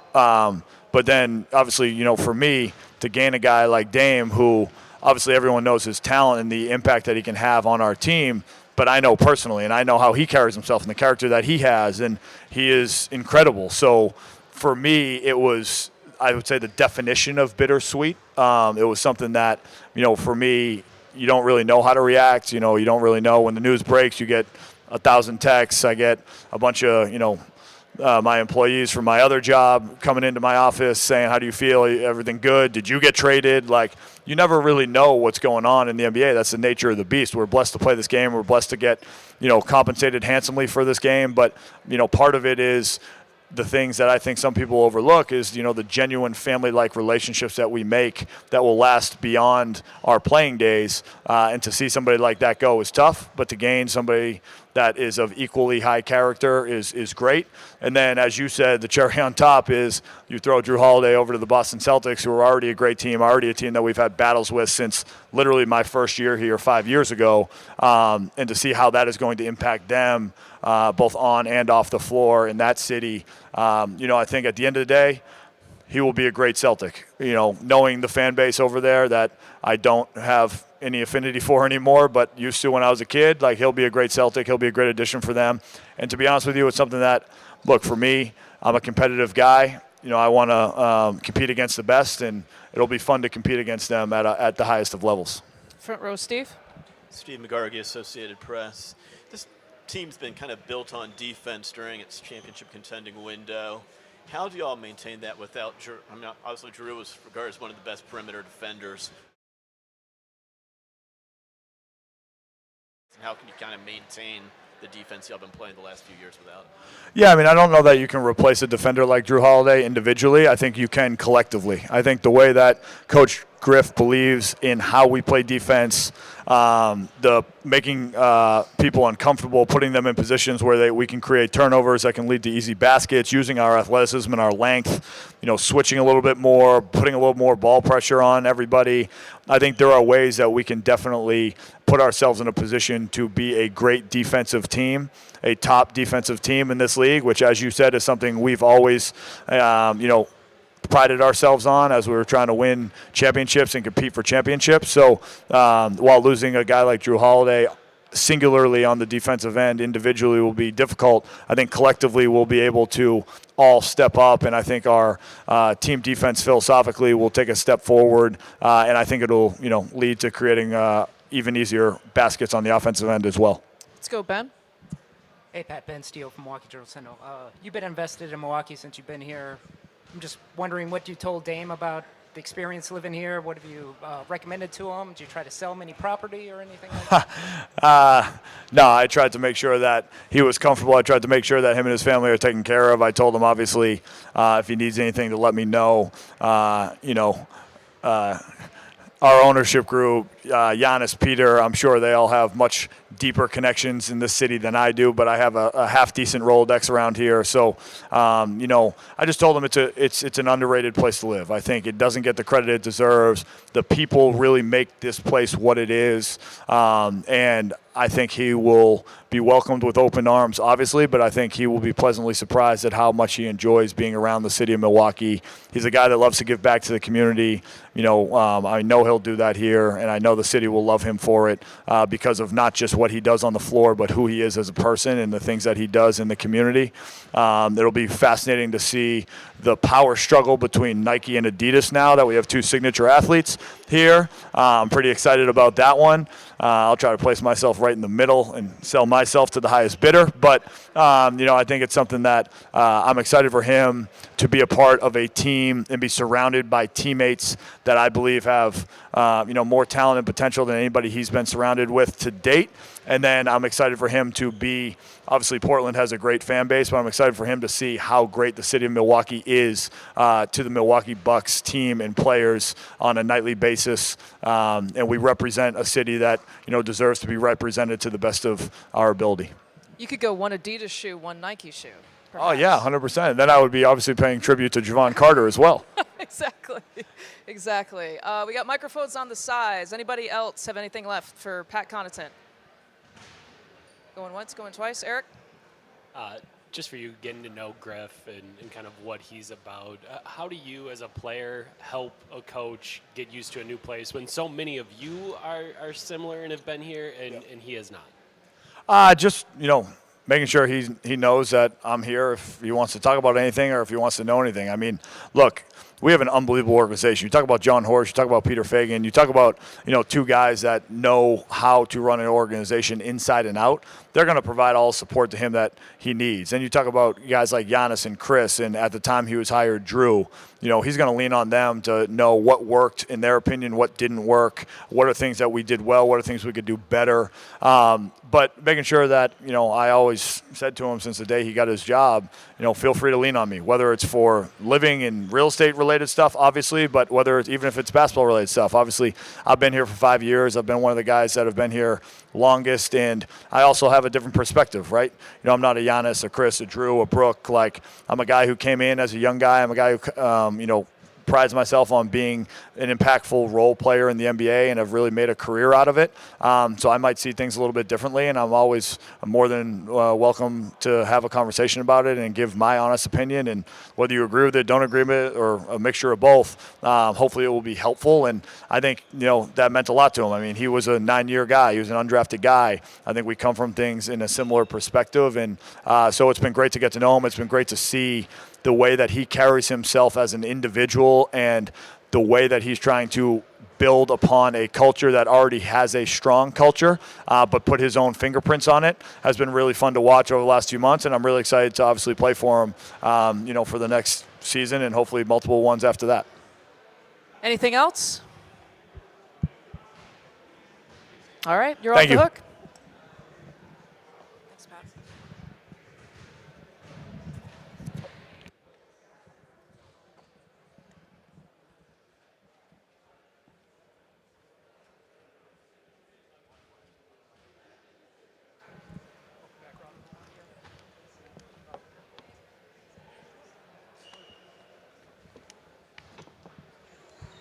Next up, Robin Lopez.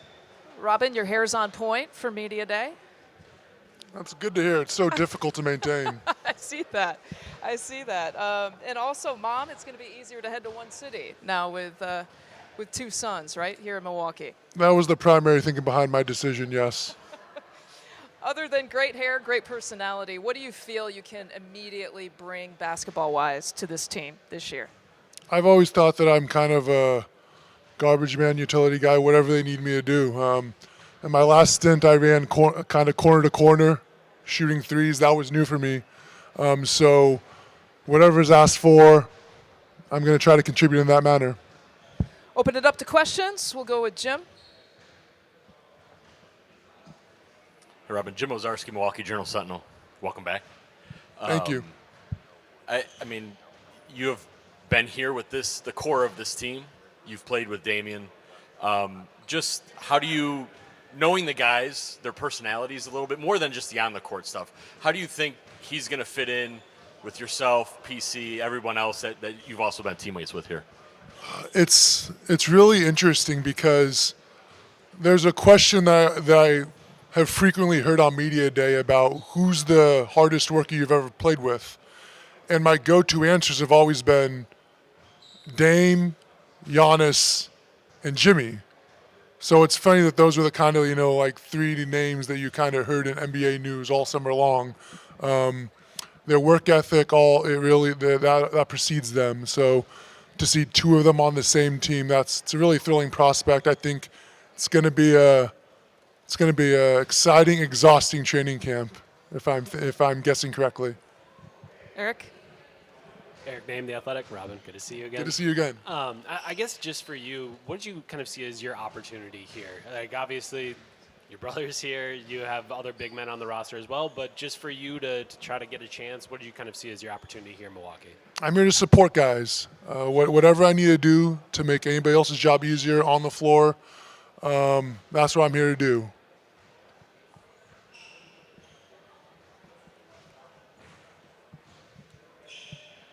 Go ahead, Jack. Jack Maloney, CBS Sports. Damian's obviously one of the best pick-and-roll guys in the league, and it's pretty easy to envision that partnership with him and Giannis. As someone who's played with him, just Have you thought about that and what those possibilities are? Yeah, I think that's a fairly advantageous play for us to have. It's an exciting prospect, and not just between those two, but we've got so many great weapons to surround around them that I think it's going to be a lot of fun this week, digging deep this whole season, digging deep in to figure out what's best for us. Jamal Collier from ESPN. Drew was obviously a big part of this team in identity, especially defensively. Him not being here, obviously you weren't here when he was, but just how do you guys all sort of pick up the things that Drew did on the perimeter? You envision that, just how you guys go about defensively and keeping it at the level that this team has had the past few seasons? There's a trite cliche in the NBA that everybody always says whenever somebody talks about replacing somebody, that everybody else needs to step up. No one guy can do it, and I guess it's trite, but it's true. That's why somebody always says it. We're all going to need to step up to replace what Drew brought to the team.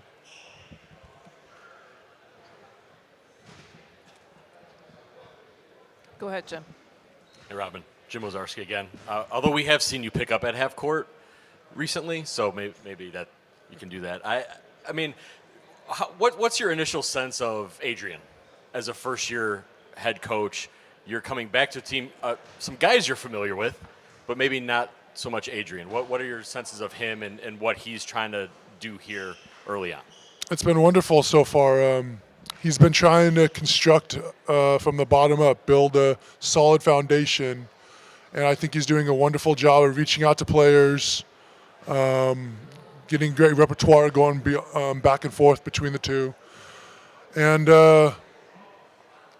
I think just establishing good vibes, but at the same time making sure those vibes aren't empty.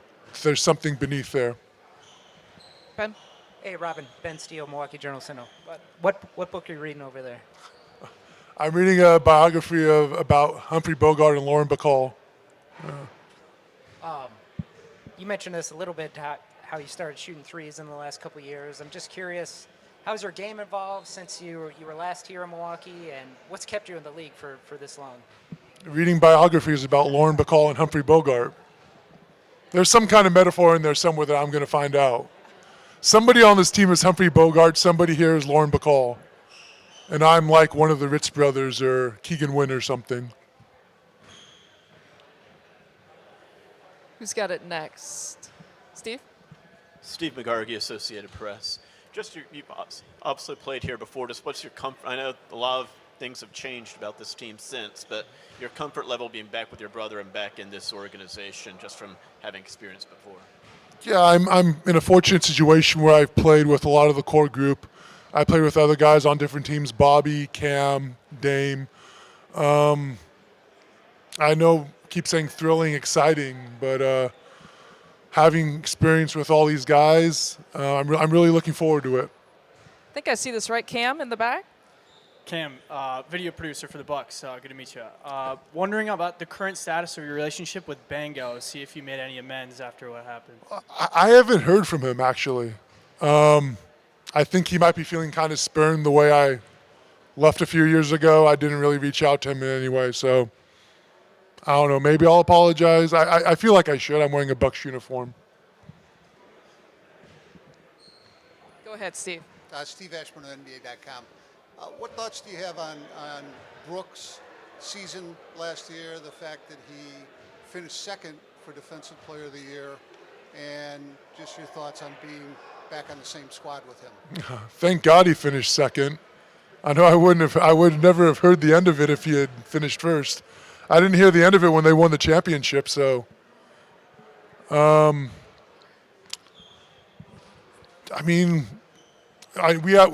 a lot of work to do. We have a great assemblage of guys, but we got a lot of work to do. But that's an exciting prospect. I keep saying exciting, but I can't wait to get ready for training camp.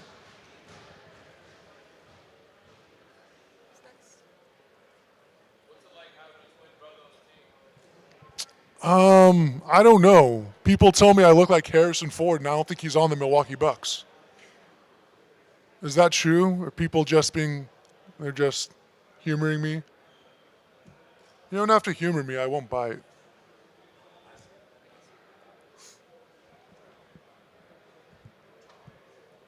I'm going to go now. You good? Okay. I'm going to go now. I think that's a good Yeah. good place to I end. can read the room. Thanks, Robin. I feel you. How you doing? Malik Beasley, nice to meet you. Got the hot seat. Oh yeah, I love it. Next up is Malik Beasley.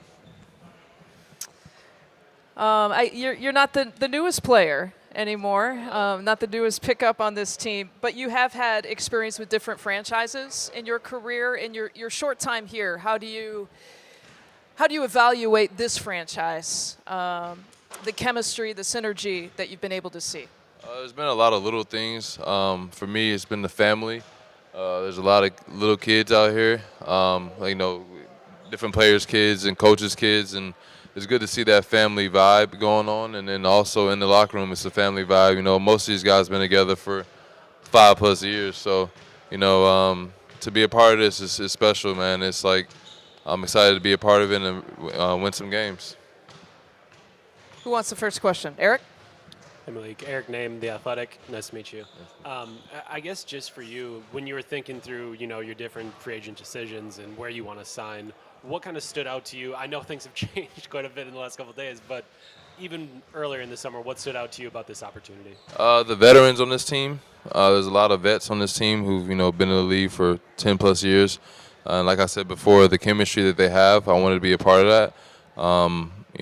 I needed some vet leadership, but also be a leader to the young guys. So with me, I'm right in the middle with 8 years, so I can, be a part of that veteran group, and I can also be part of the young group and help them out. So be a leader and work on my defense and make shots.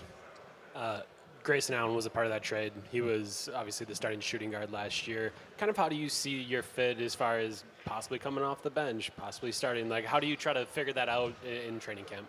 I put in a lot of work this summer, and no matter what coach wants me to do, I'm going to be prepared. I'm prepared to start, make shots for the team, space the floor out for Damian, Giannis, and Bobby. Everybody, really.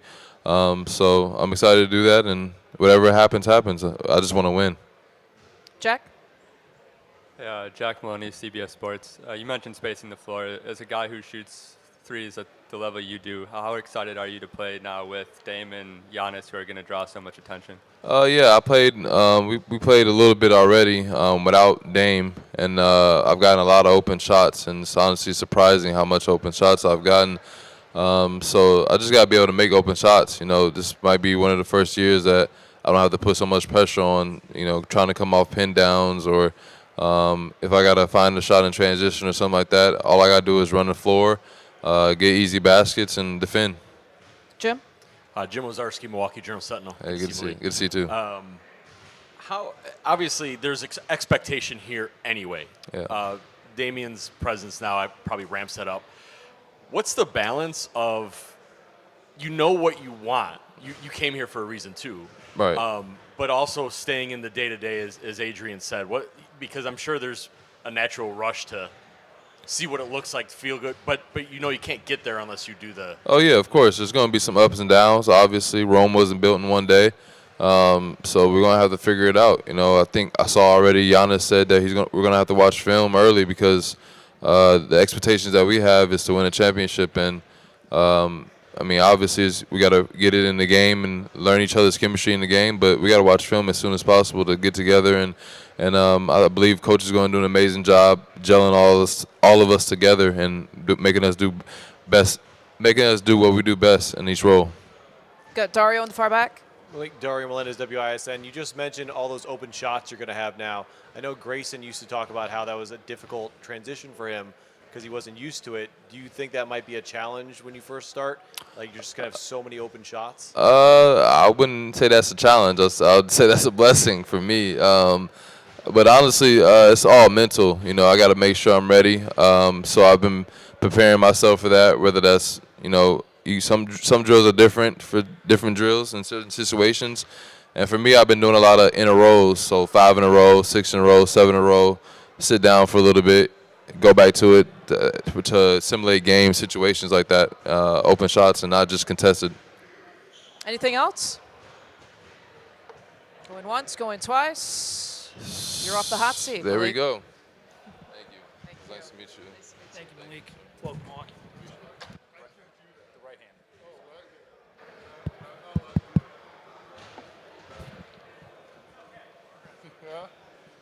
Thank you, thank you. I was kind of hoping that you and Robin would be up here together, but Yeah, I guess we no. get you individually. I think that's in my new contract. Why was this the right time to reunite again? Well, he came to my door and he was begging, and so I figured that he probably needed this. And then my mom told me that she would really appreciate it if, I helped him out a little bit and got the deal done here for him. And so he should be thanking my mom mostly and me just a little bit. So Mom always goes first, right? yeah, exactly. It was out of necessity on his part. Let's open it up here for questions. Jim?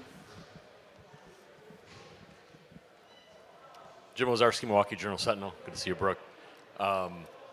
What's the commission on that, by the way? For Robin. That's true, right? What's an agent's rate, like 10%? At least 10%. Yeah, I'm taking at least 20 then.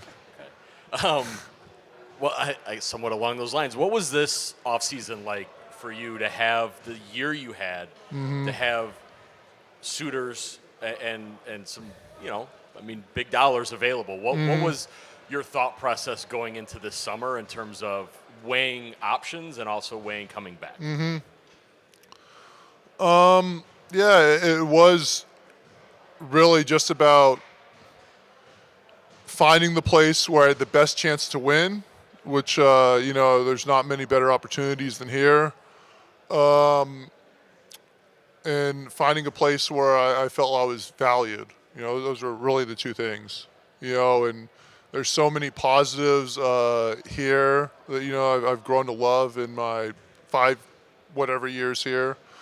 I've a ton of family, brothers on the court, friends I made for life. A lot of great memories here. Obviously, a championship and a chance to win more championships. It was the only place I really wanted to be, and I'm glad, obviously, the way it worked out.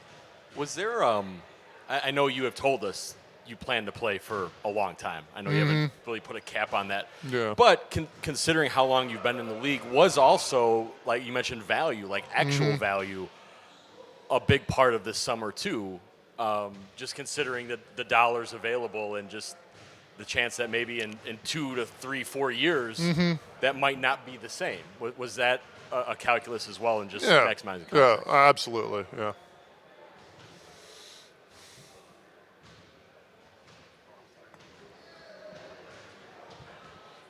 Go.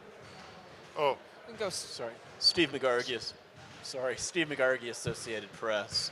During this media day, we're just asking a lot of the top American players around the league if USA Basketball asks you to play the Paris Olympics, would you, or have you made a decision on Yeah, I would. I'd love to do that. It's something I always dreamed of experiencing since I was a little kid, and I'm absolutely for it.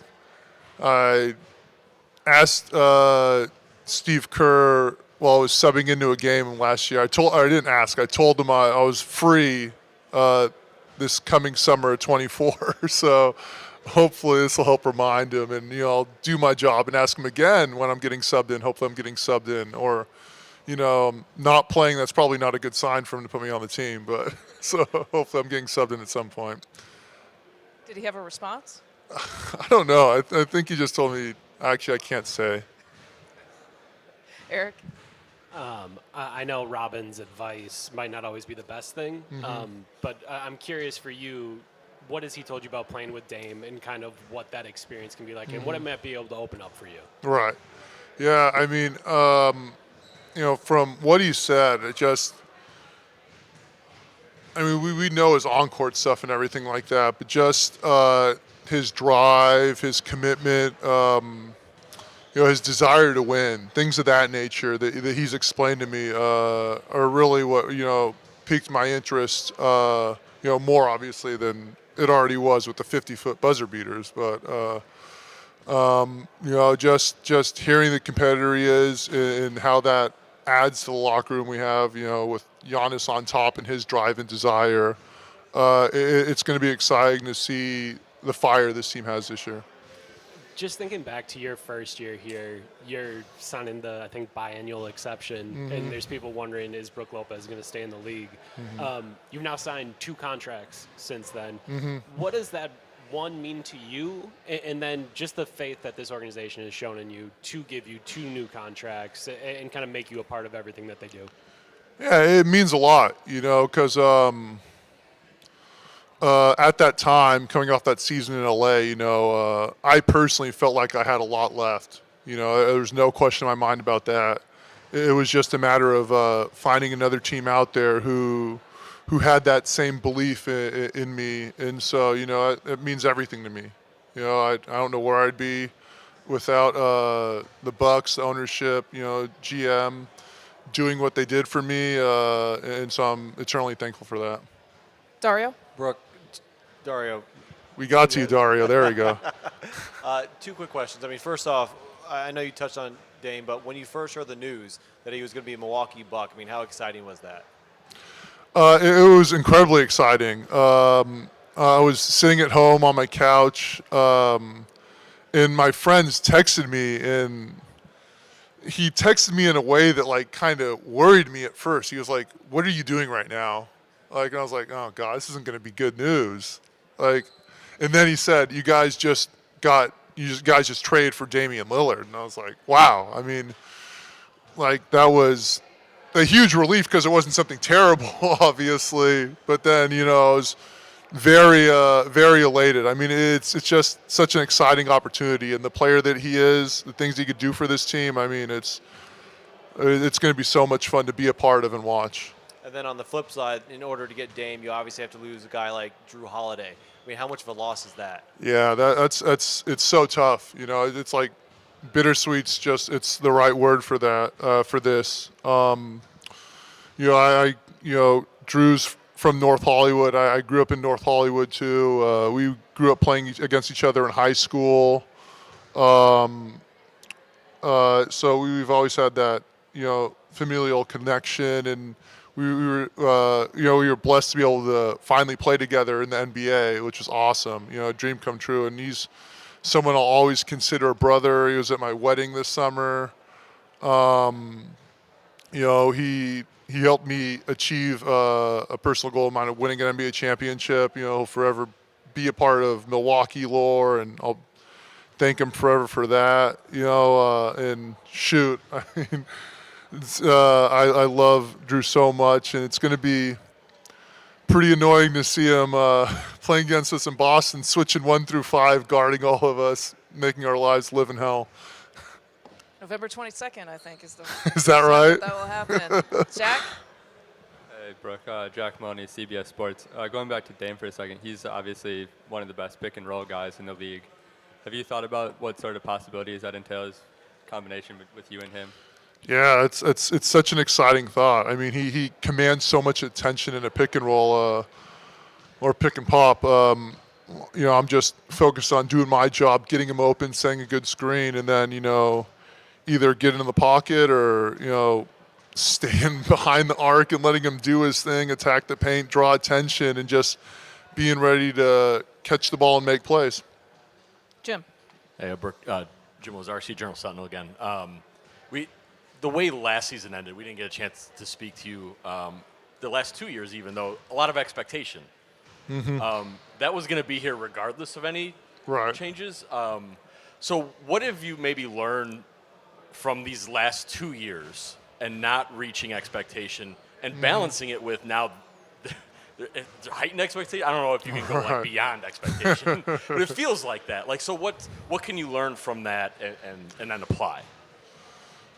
I think it's just a matter of each and every player looking inside themselves, looking at what they have to do on the court when they're on the court, in the locker room, in the weight room, whatever it is, and just taking care of that business. Looking at their responsibilities, understanding them, and going out there and taking care of those responsibilities. I think if we all have our individual things in order, our commitments to the team in order, we'll be fine, regardless of how high those expectations are. The expectations are high because we have a lot of talent on the team, and that's a great thing. Guys have worked to be in this position with a lot of talent. And so if we have the kind of guys that are going to continue to be those same guys, the people we have in this locker room already. I think Dame's of that same crop, and so those expectations, I don't think they'll be a problem. Go ahead, Aaron. Obviously, you and Bud had a pretty special relationship over the last 5 years. I'm curious, what is it like for you to react or feel like maybe the loss of him, going out of town and then kind of trying to get used to a new coach and what you've seen from Griff thus far?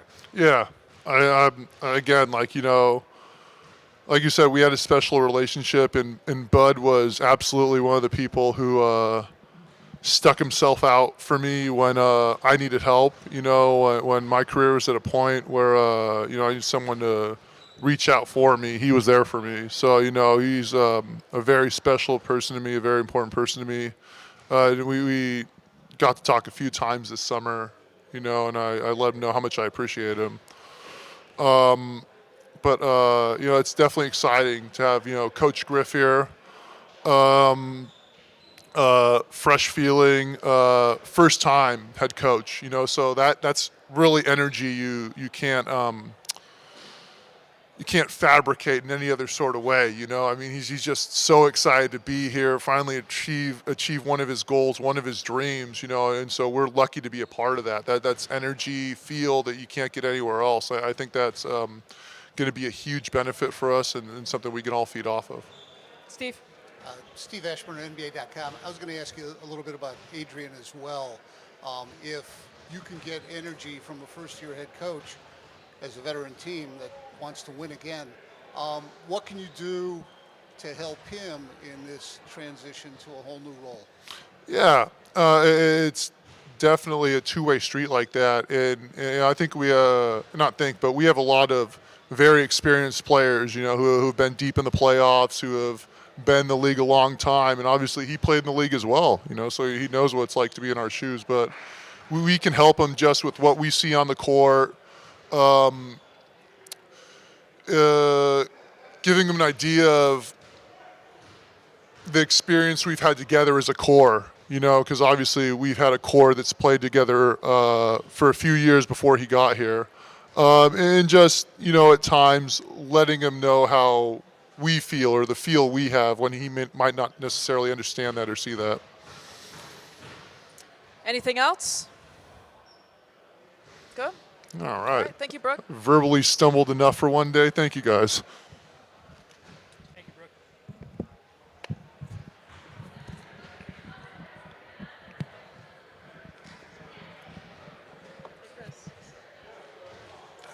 Thank you. How you doing? Good. How are you? Good to see you too. Khris Middleton, I know Khris last year was frustrating in terms of not being totally 100% healthy. How do you enter this year with a renewed sort of mindset, and where do you stand health-wise going into this season? I feel great. I feel like I'm getting somewhat of a fresh start with my body, which I think I've needed. So this summer has been great, just getting my body back right, getting my mind right for this upcoming season. It's good to hear. Yeah. Eric, first. What's up, Chris? Obviously, you're back here in Milwaukee, signed another contract. I guess, what does it kind of mean to you that they committed to you again? And I guess just kind of what does it mean to you to be here, period? I mean, it means everything to be back here. I've pretty much been here my whole career. With the disappointment that's happened the last 2 years and being a free agent, you feel like it may kind of be up in the air. But the faith and the confidence that this organization has in me to re-sign me for 3 more years, it means the world to me. It gives me a lot of confidence that, I still have a lot left to prove. I still have a lot left to do with this team and with this organization. Just as notifications start to come across your phone that you guys traded for Damian Lillard, where you at? What's going through your head? Like, how are you responding to that?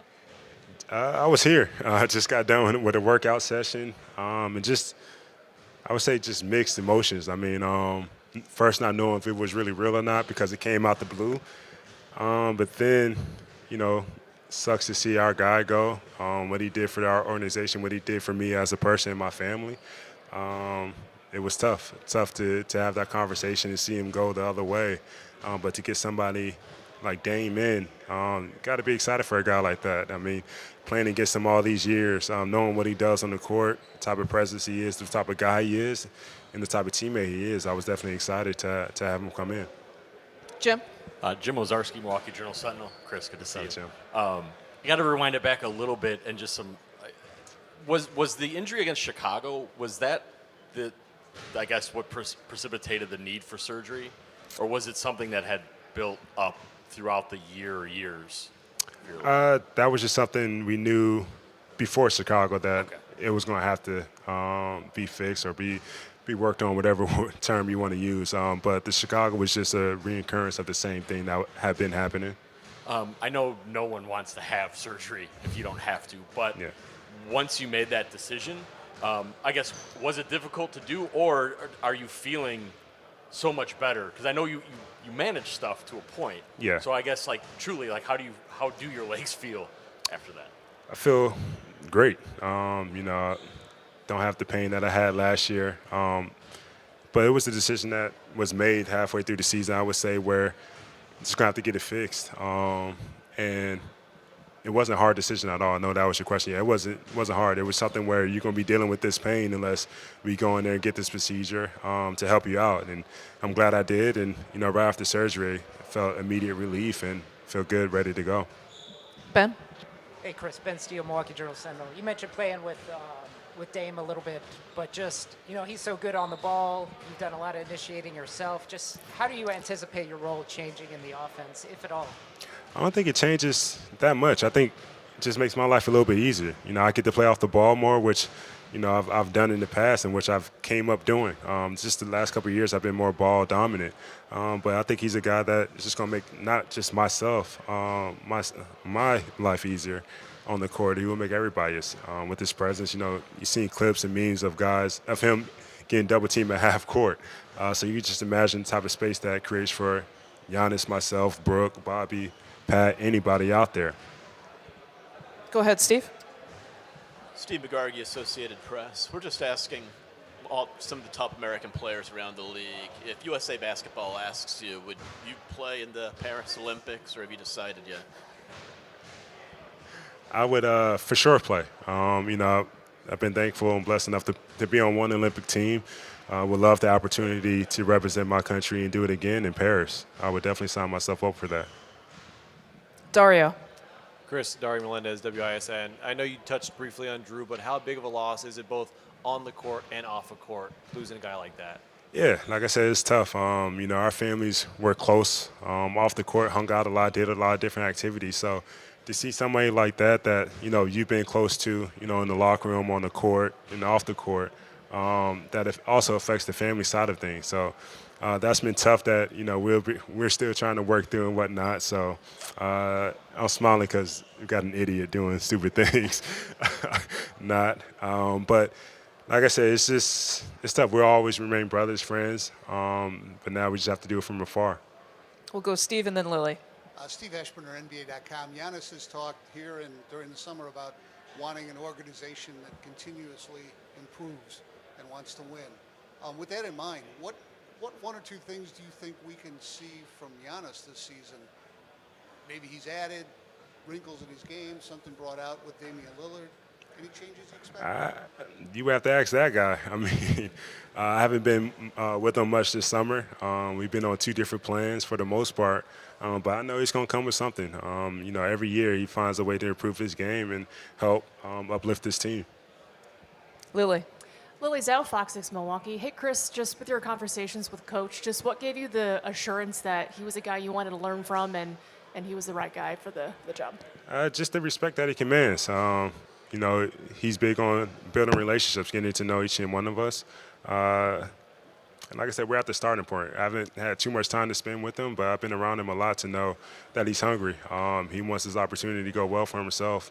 He's a first-year head coach and with a team that, has high expectations, and he feels that and he wants that. So I got a lot of respect that, he wants to lead us to the next charge. Eric? Thinking back to the series in 2021 against the Nets, you're defending Kevin Durant in crunch time.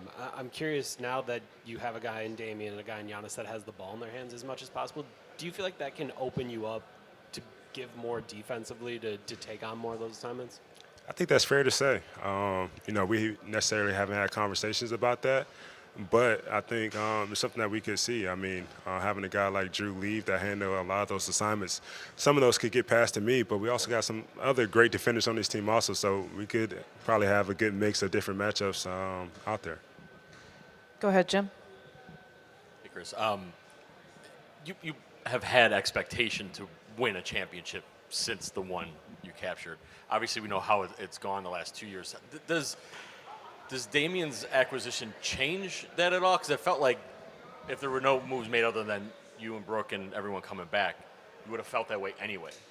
So if not, how do you manage it? Or maybe what have you learned from the last 2 years that you can apply to this scenario of managing expectation, maybe not getting too far ahead, that kind of thing? Definitely won't get too far ahead, but we have to have a sight of vision, and that's to win the championship to get there. But the last 2 years, we haven't been healthy. I mean, not to use that as an excuse, but that's one thing we have to have on our side is luck and to be healthy. The last 2 years, we weren't able to. We've been able to make the playoffs, make a big push one year. Last year had a quick and early exit. So it's just, taking something for each year. And I think the two main things is we haven't been healthy, but also last year we didn't do well executing late in games and closing games. Eric, you have the mic by you. Are you good? Okay. Anybody else? All right, Khris, thanks a lot. Good to see you.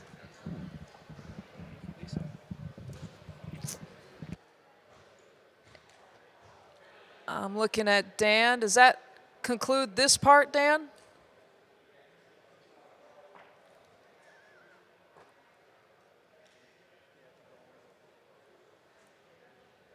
That does. All right.